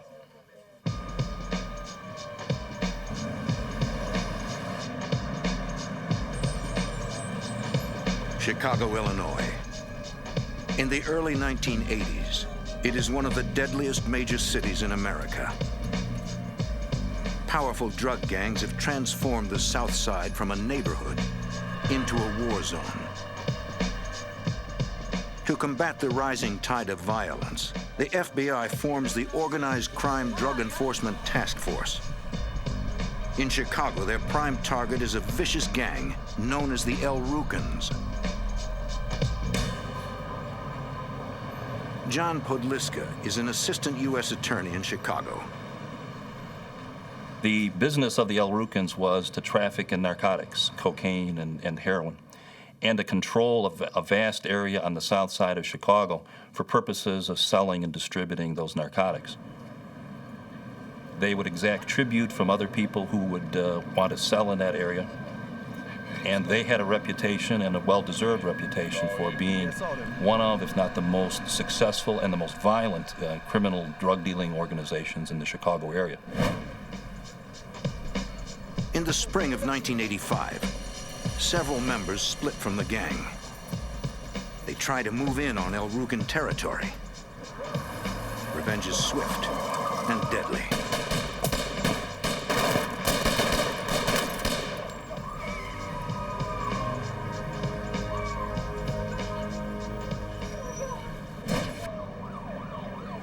Chicago's south side is gripped by a vicious turf war. As the murder rate climbs, the FBI seems powerless to stop the violence.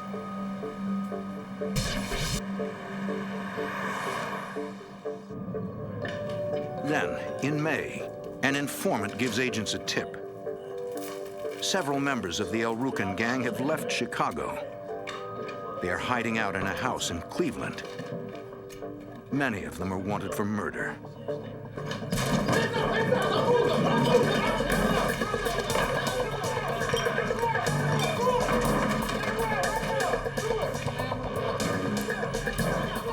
FBI agents and Cleveland police raid the house and arrest several suspects. One of them is a man named Anthony Sumner. Sumner is a former El Rukan general, which makes him potentially useful. If investigators can turn him, they can get intelligence on the secret of El Rukans.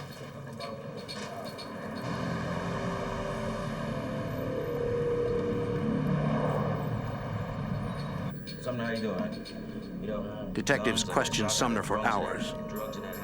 He implicates himself in a double homicide in Chicago and is facing serious time. Authorities offer to reduce charges, but only if Sumner tells them everything he knows about the El Rukans. Finally, the former El Rukan general agrees to cooperate. As Sumner talks to authorities, a terrifying picture emerges. The El Rukan gang has hundreds of members. They're heavily armed, they're well organized, and they're growing. The entire organization is run by Jeff Fort, a kingpin known for his efficiency and his brutality.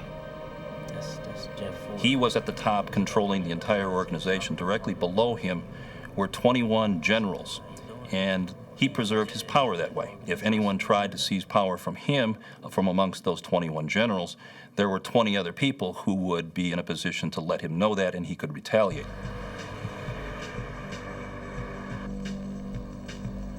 Authorities thought they had taken Ford out of commission. In 1983, he was convicted of cocaine trafficking and sentenced to 13 years in a Texas prison. According to Sumner, Jeff Fort continues to run the El Rukans. He uses the prison payphones to contact his gang in Chicago. Sumner's statement is a major break in the El Rukan case, according to Assistant U.S. Attorney Patrick Deedy. He was the first person to actually confirm what the authorities had thought for a long time, which was that Jeff Fort, who was currently in penitentiary in Texas, was regularly talking on the telephone to members of the El Rukans in Chicago and coordinating or directing activities of the organization. The El Rukans run their operation out of a converted movie theater on the south side of Chicago. It had been fortified by the El Rukans and was essentially a fortified fortress. He had people at the headquarters of the El Rukans who were required to sit by that phone 24 hours a day. There was always someone at the phone, so that when he called, He could give his instructions, directions, and orders as to what he wanted done with his organization. For the task force, Jeff Fort's telephone conversations are an opportunity to learn more about the organization. Yes, Imam. No one questioned what he said and what he wanted done. There was absolutely no debate, discussion, objection to anything that he was saying. And so the FBI over the summer 1985 began to develop evidence to provide a sufficient probable cause to go and to begin to listen to these conversations.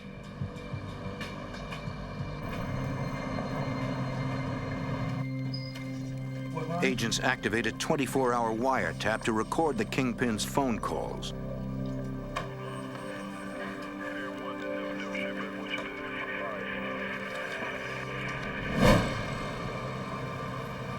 Tom Coram is a former special agent with the FBI. In 1985, he is assigned to the Drug Task Force and the El Rucan case. The technicians installed the wiretap equipment through the telephone company. Nothing was actually installed at the prison. We did all of our monitoring, in fact, in Austin, Texas, which was 40 to 50 miles away from Bastrop, Texas, where the prison was located. We were really stunned when we started hearing the conversation from Fort, because he was speaking with key gang leaders in Chicago, and what we were hearing was just strings of words. Jeff Fort and his gang are talking in code. And the kinds of series of words that we would hear said would be things like, in the science of Taku, love, truth, perfect man. And we had no idea what these words meant. And we couldn't establish any form of reference to figure out what he was saying during these conversations.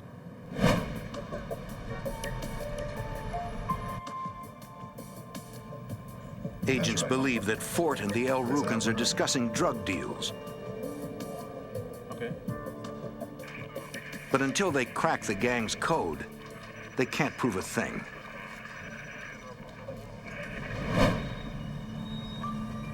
One of the Chicago police officers came up with really a very good idea.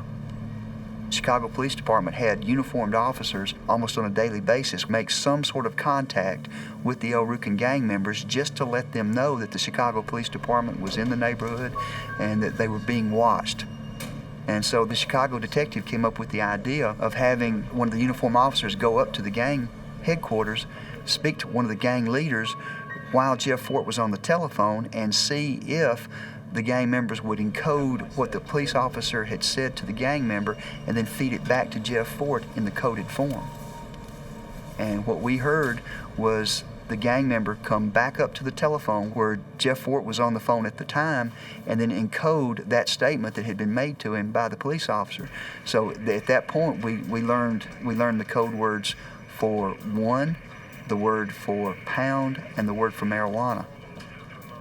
Now what about? And the word for marijuana, we found out at that time, was perfect man. Again?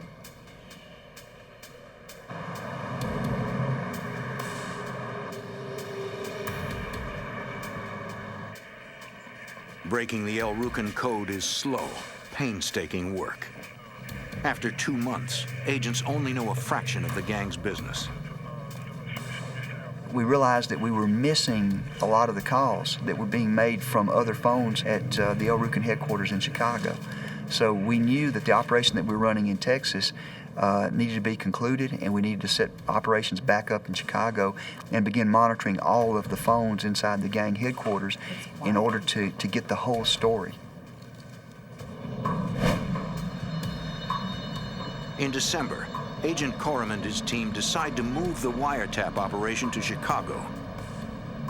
They establish a new listening post near El Rucan headquarters. As authorities activate the new wiretap, they encounter a familiar problem. When we turned the wire on in Chicago, I found that once again I was hearing words that I didn't understand. The El Rucan gang is using a new code. They may have found out the FBI was listening. Once again, Agent Coram can't understand what they're saying. It was like we had to start all over again when I thought we would be able to pick up where we left off when we shut the operation down in Texas.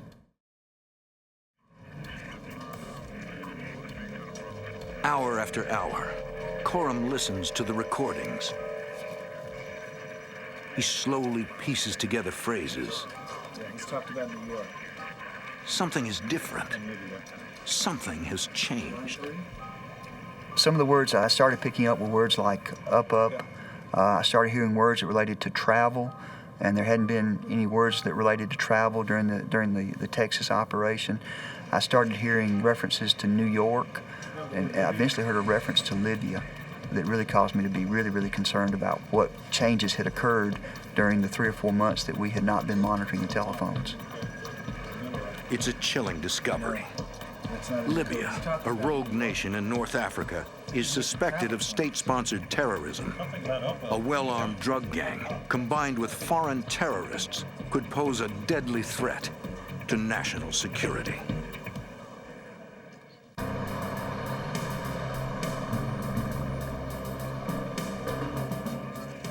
In Chicago, an FBI wiretap reveals that Jeff Fort continues to run the El Rukin gang from prison. Bring it all back to me. Although the gang talks in code, authorities learn they are discussing Libya, a country suspected of terrorism. Investigators of the Chicago Drug Task Force spend hours listening to the recorded conversations. To Special Agent Tom Coram, it doesn't make sense. Why is a Chicago drug gang talking about Libya? I went back to the beginning and started listening to the conversations again, and I started piecing the bits and pieces of the conversation together and came to the conclusion that they were talking about having met with someone in Libya who was going to provide them with money for destroying an airplane here in the United States.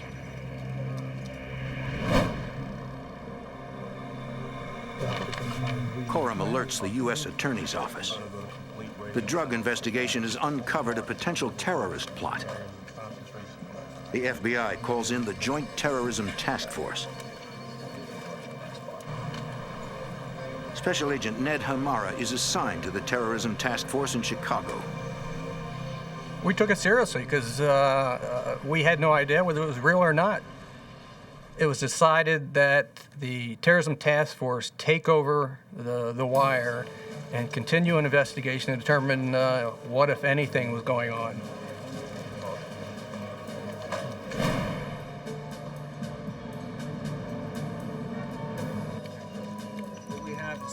The Drug Task Force offered their agents to help with overhearing the wire talk and recorded conversations. If authorities hope to unravel El Rukin's plans, they need to decipher the new code quickly and completely. This is the conversation. At that time, we took our surveillance teams and put them to work. Fred Wheat is a lieutenant with the Chicago Police Department. His specialty is surveillance. In 1985, Wheat is assigned to the FBI's Terrorism Task Force.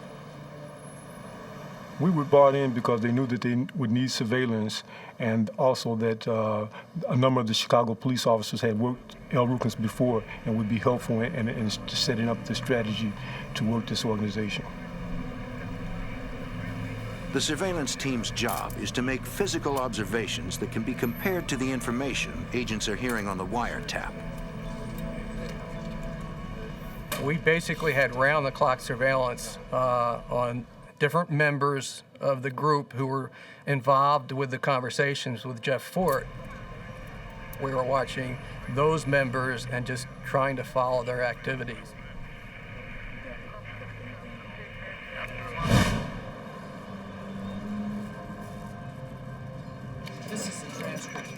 On one instance, one of the gang members reads a newspaper article to Jeff Fort and substitutes the code word for the actual newsprint.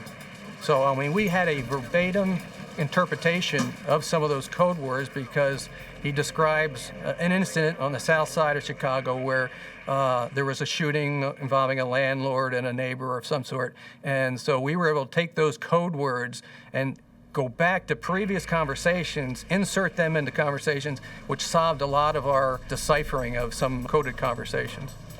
Okay. Now that's it. Slowly, agents crack the new code. Ron Reddy is a special agent with the FBI's Chicago field office. The calls that are being intercepted at the El Rucan headquarters basically concern two areas. They concern the El Rucan's normal business of engaging in drug transactions, as well as what we are beginning to realize is a plot between the El Rucans and the government of Libya. How'd it go? Knowing the violent history of this particular organization, we were afraid that the El Rucans were going to commit an act of terrorism in the United States in order to obtain money from the Libyan government. From the wiretap, authorities learned that several members of the El Rucan gang recently traveled to Libya. As agents continue to monitor the gang's conversations, the situation with Libya deteriorates. On April 2nd, 1986, a bomb detonates aboard TWA Flight 840 between Rome and Athens. 4 Americans are killed. 9 are injured.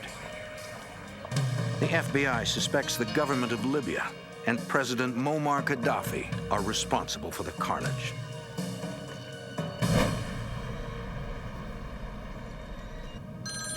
On April 4th of 1986, there was a series of conversations between Jeff Fort and a general in the El Rucan organization known as Melvin Mays. And they discussed this explosion on this flight between Rome and Greece. And Mays, at one point in the conversation, indicates that their group would be able to do something like that within 30 to 50 days. Yeah. It is a terrifying prospect. I want you to take a video. Via the decoded wiretap, the task force listens in on Fort's plans. The gang leader wants 2 of his generals, Leon McAnderson and Rico Cranshaw, to make another trip to Libya. Fort was really concerned about how are we going to convince the Libyans, that we're an organization that can do something for them. One of the things that we were able to determine, he talked about getting newspaper clippings to take back over there to show the Libyans that this is what we've been doing, this is what we can do. Violent things that happen that the El Rucans are responsible for.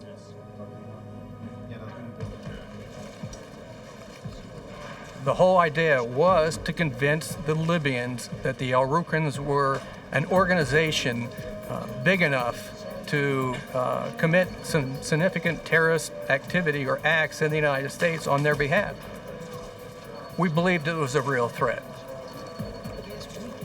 If McAnderson and Cranshaw return to Libya, federal agents will not be far behind.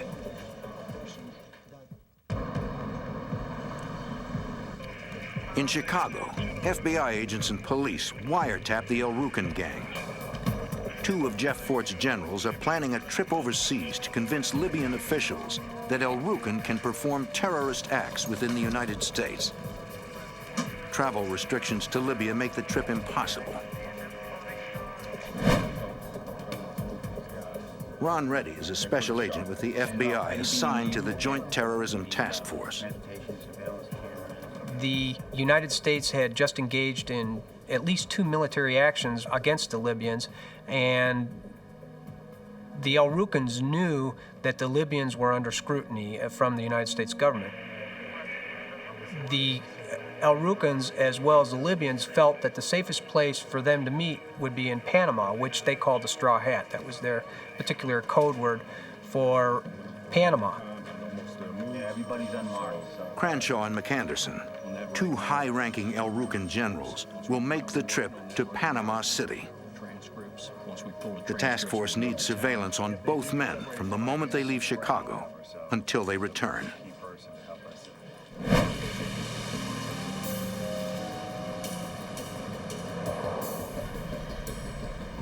On May 3rd, Cranshaw and McAnderson leave El Rucan headquarters. A surveillance team is not far behind.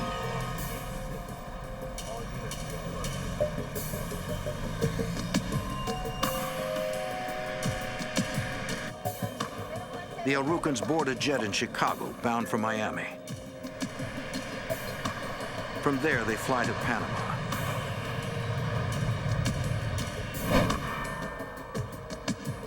In Panama, Cranshaw and McAnderson are seen entering the Libyan embassy, presumably to meet with government officials.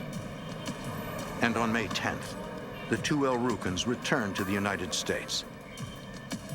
We knew when they were coming back, and we worked with our colleagues at US Customs and asked them to do a search of these individuals when they arrived in Miami. They found a document in Rico Crenshaw's luggage, which they photographed.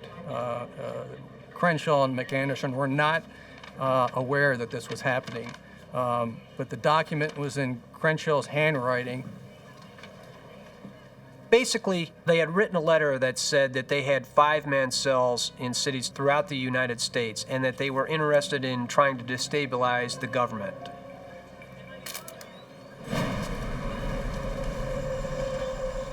The next day, on May 11th, the task force intercepts several telephone conversations between the two Elrukans and their leader, Jeff Fort. Cranshaw and McAnderson tell Fort the Libyans have agreed to provide financing. They will deposit the money in a Panamanian bank in the United States. An attorney they met in Panama will contact them shortly. For the task force, it's a terrifying development. But agents don't have enough evidence to prosecute the Elrukan gang on conspiracy charges. In order for the FBI to establish that a crime has been committed, we must collect enough evidence to prove beyond a reasonable doubt that the conspiracy had actually taken place and that there was an intended goal of the conspiracy. And we had to prove that there was a serious plan to commit an act of terrorism here in the United States.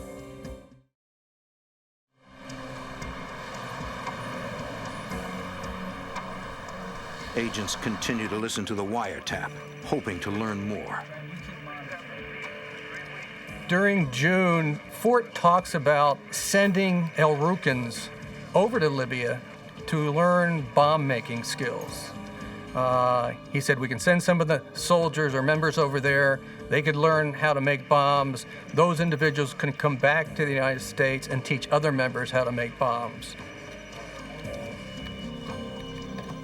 As alarming as this scenario is, it's still not enough to prove a conspiracy.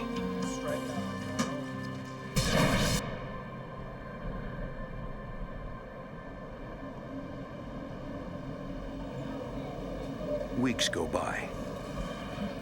The money from the Libyans never shows up. Fort panics. He will do anything to make the deal.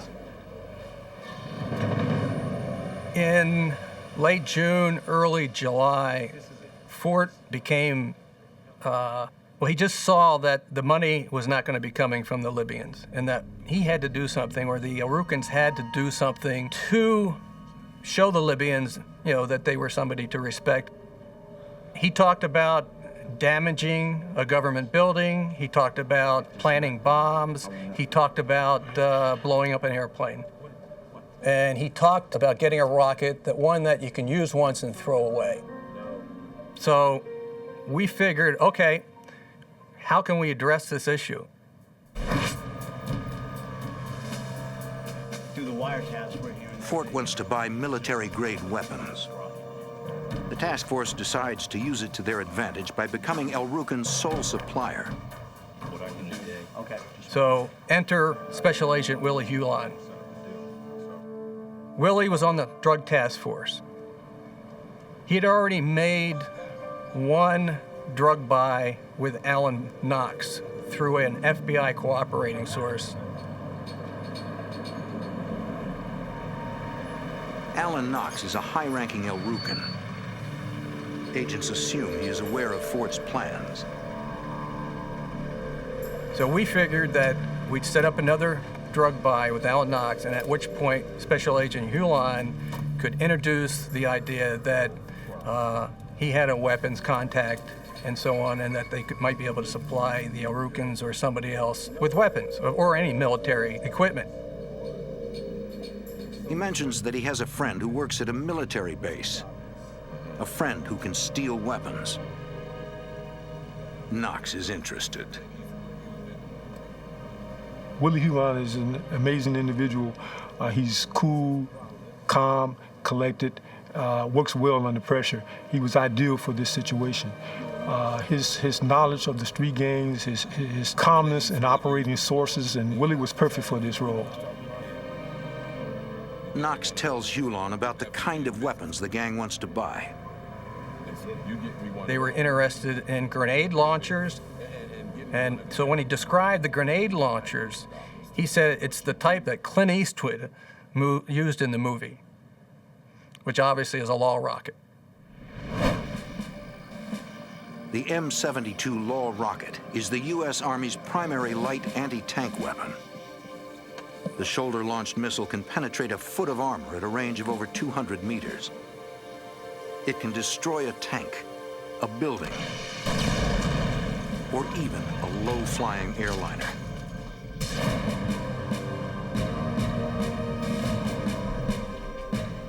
Agents cannot allow El-Rukan to obtain such a deadly weapon on the open market. But the development does offer unique opportunities. We decided that why not we supply, or the FBI supply, the El-Rukans with a rocket.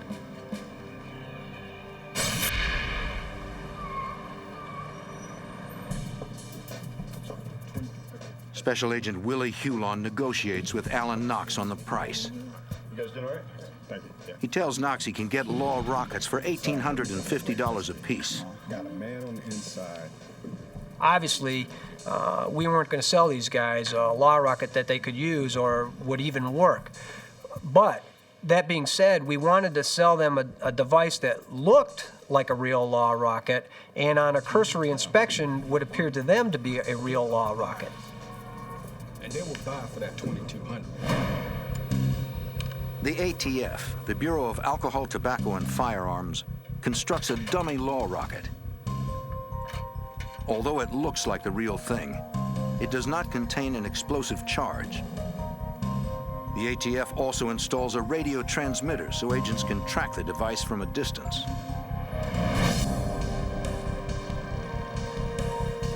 The inert rocket is ready. The trap is set. On July 29th, the task force launches the operation. Take out an aircraft.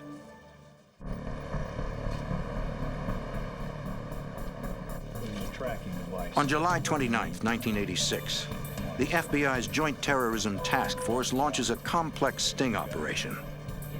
Agents will attempt to sell a dummy law rocket to the El-Rukans, a gang of vicious drug dealers who are willing to sell out their own country to Libyan terrorists.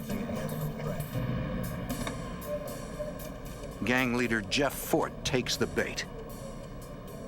He tells Alan Knox to set up the buy. And we're hearing this on the wiretap after the meeting, so we know that it's going to go forward. The arrangements which were basically given to us by the El-Rukans was we were going to meet them, or the transaction was going to occur. The task force meets to plan the sting operation.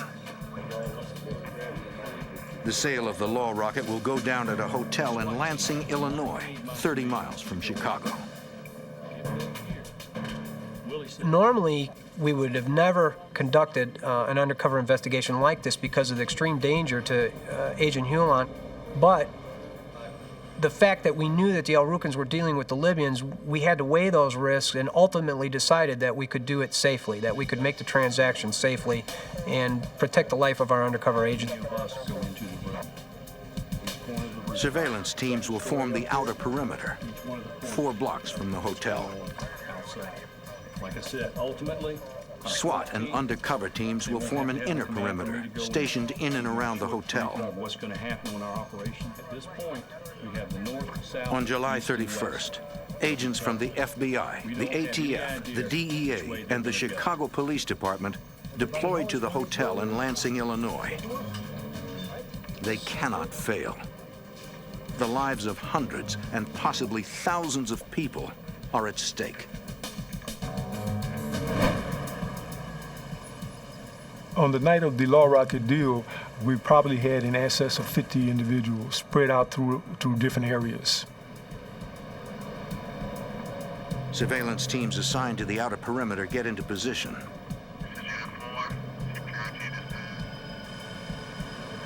At 6:30 p.m., a car enters the perimeter. There are 2 men inside. Agents are unable to identify either one of them.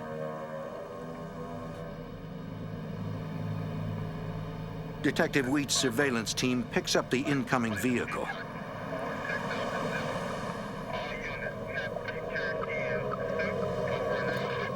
He follows it to a gas station nearby.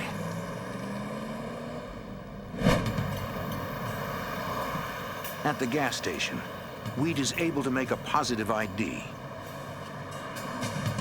Melvin Mays is the driver. Alan Knox is in the passenger seat.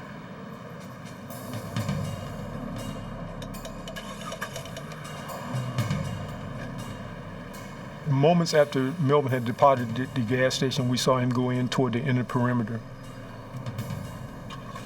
We passed on the plate number of the vehicle, the color of the vehicle, the make of the vehicle, all pertinent information that would help us keep this vehicle under surveillance. At the hotel, task force members get into position.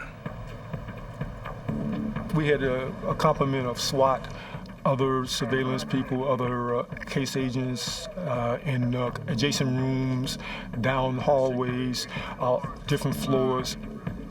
Everything to control that situation. We didn't want people from another floor coming up. We didn't want to have citizens who weren't a part of this deal getting caught in the crossfire if that happened. The outer teams were prepared to move in to help secure this area in the event that things went wrong, so that it was plenty of firepower there on hand to deal with any situation that might develop.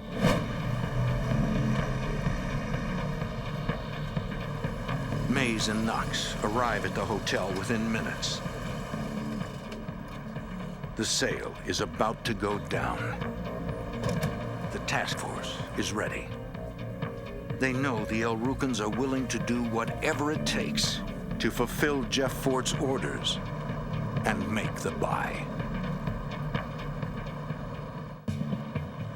On the night of July 31st, 1986, 2 members of the El Rukn gang arrive at a hotel in Lansing, Illinois. They have arranged to purchase a light anti-tank rocket. Their goal, to prove to the Libyan government that the El Rukns can operate as terrorists for hire. They have no idea that the man they are dealing with is an undercover FBI agent. Members of the Joint Terrorism Task Force can hear every word of the transaction. Detective Fred Wheat and his surveillance team is stationed 4 blocks from the hotel. We heard a knock on the door. We could actually hear the physical knock. We heard some voices and someone asked who it was, etc. He was admitted into the room. We could hear them negotiate or talk about the sale of the rocket.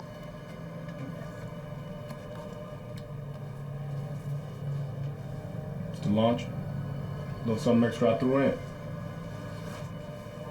You can't say the rocket launcher. Where's it at? It's on the photo. You know I don't do business like that.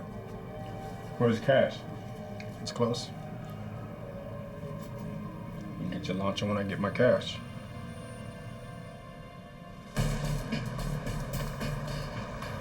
A few minutes later, Melvin Mays leaves the hotel. He needs to get final confirmation from gang leader Jeff Fort before the sale can be completed.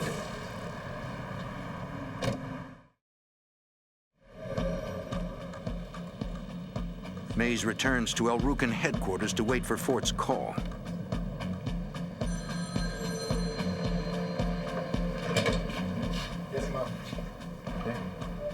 Jeff Fort controlled every aspect of the El Rukn organization. to include this transaction. The wiretap picks up the phone call between Mays and Jeff Fort. Fort seems leery about the buy. He's worried that it's a setup. Fort instructs Mays to bring a young gang member back with him. They should arrive at the hotel in separate cars. If the buy is a setup, Jeff Fort would rather sacrifice a low-level gang member than risk one of his generals. In other words, Fort did not want any contact or any trading of money between the undercover agents who he suspected and his generals. Fort orders him to deliver the money to the hotel and then pick up the law rocket.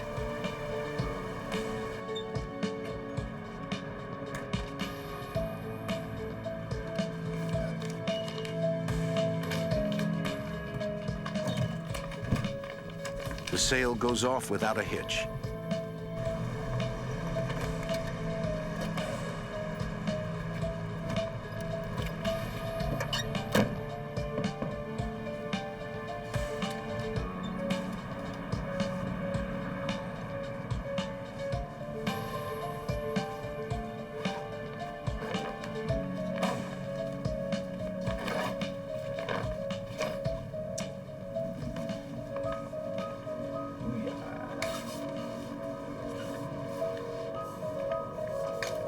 What you think?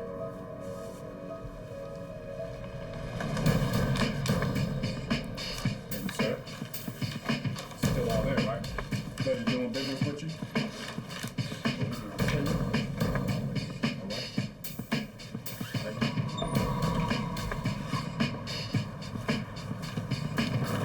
The El Rukns have no idea that the law rocket is a dummy.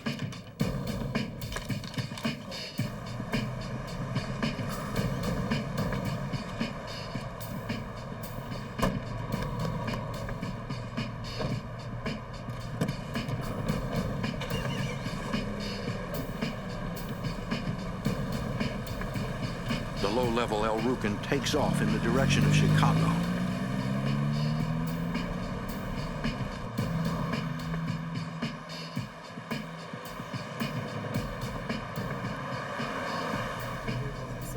Surveillance units follow him onto the Dan Ryan Expressway.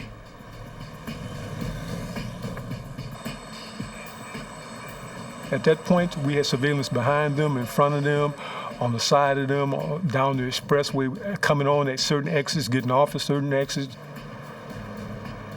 Suddenly, the young gang member transporting the law rocket pulls over and stops.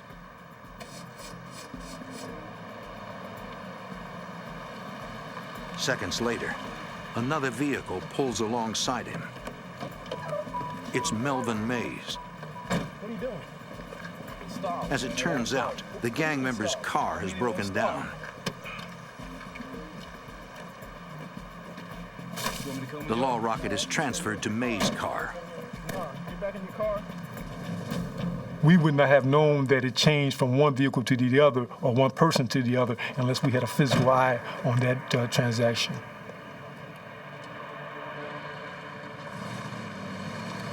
The law rocket had been equipped with a radio transmitter, and we were using electronic equipment and physical surveillance to follow the rocket back to where they eventually stored it.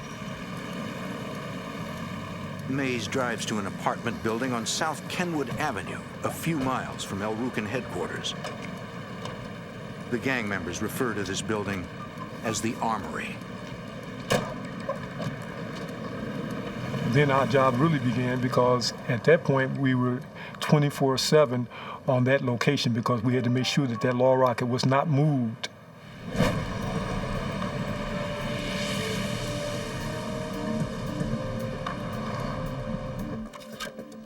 Special Agent Ned Hamara continues to monitor the wiretap. A couple days went by. Fort's fears were allayed that they weren't police, and in subsequent conversations, he says, okay, let's buy 5 more. You know, we want 5 more, and we're going to test one. Task force members are worried. Fort has chosen a target to prove his terrorist capabilities. He intends to kill a Chicago police detective. The detective who was kind of, he worked for the Gang Crimes Chicago Police Department, who was kind of a thorn for many years in the El Rucan side.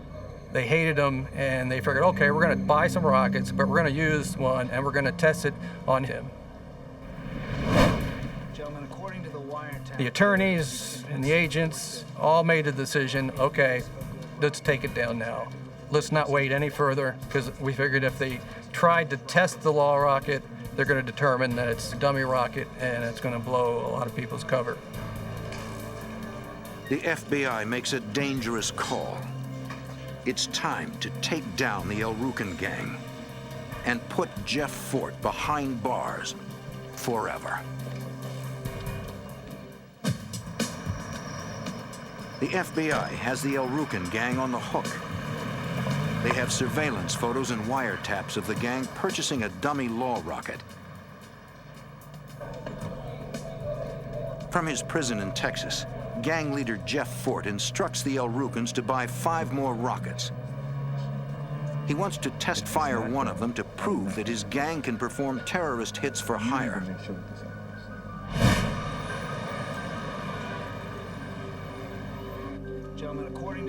We had to prevent the Arukans from actually doing something to try to impress the Libyans. We felt it prudent at that time that we'd gone along far enough, we had enough evidence to at least put them behind bars for at least weapon charges, if not the terrorist activities. We weren't going to take the chances that they were going to get a law rocket from an outside source and use it. A live law rocket in the hands of a violent gang like the El Rucans would be catastrophic. I think everybody decided it was time to take it down.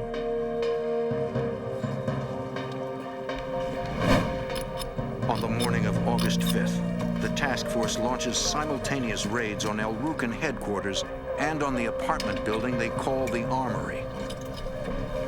That building at 39th and Drexel was a fortified fort. It had steel doors on both the front and rear and iron gates across the other doors. We had to use a burning bar that day to gain entry into the fort to execute our search warrant. Go, go, go, go, go, go!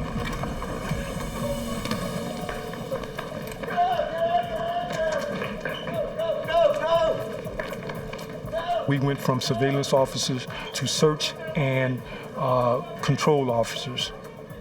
We began systematically arresting across the city all individuals that were involved in this plot.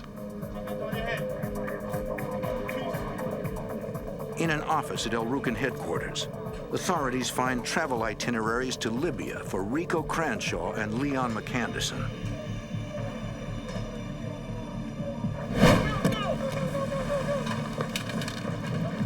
The second arrest team raids the apartment building on South Kenwood Avenue.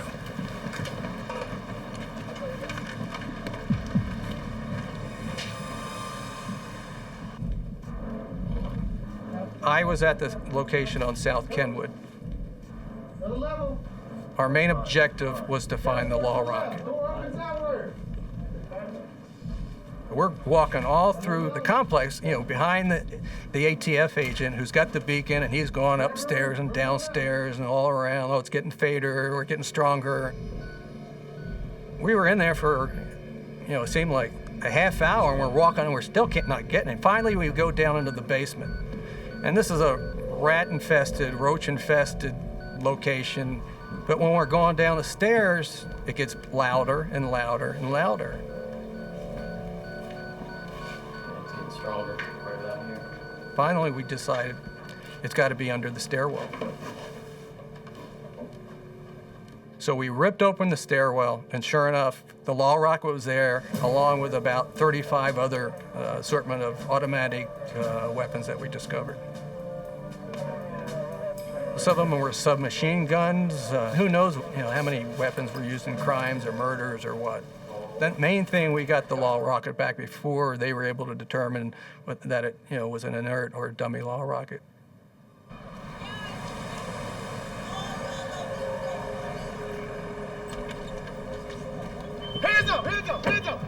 McAnderson and Cranshaw are arrested without incident.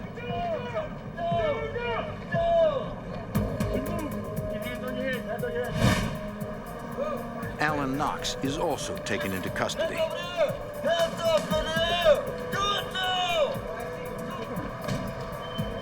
Melvin Mays is nowhere to be found.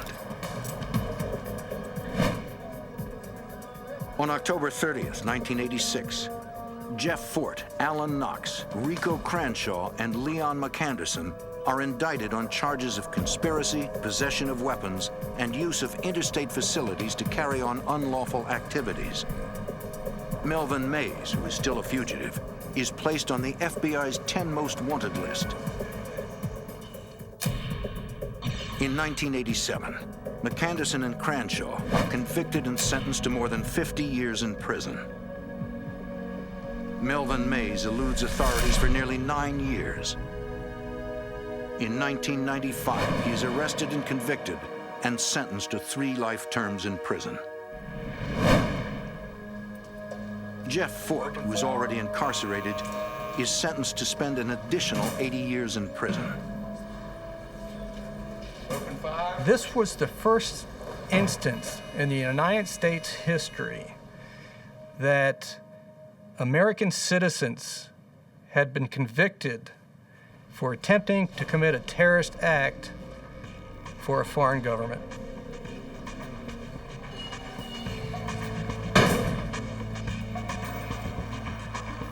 For Chicago police, the El Rucan case is a major victory. A dangerous street gang has been destroyed. For the FBI, the El Rucan case is a battle won in the ongoing war against terrorism.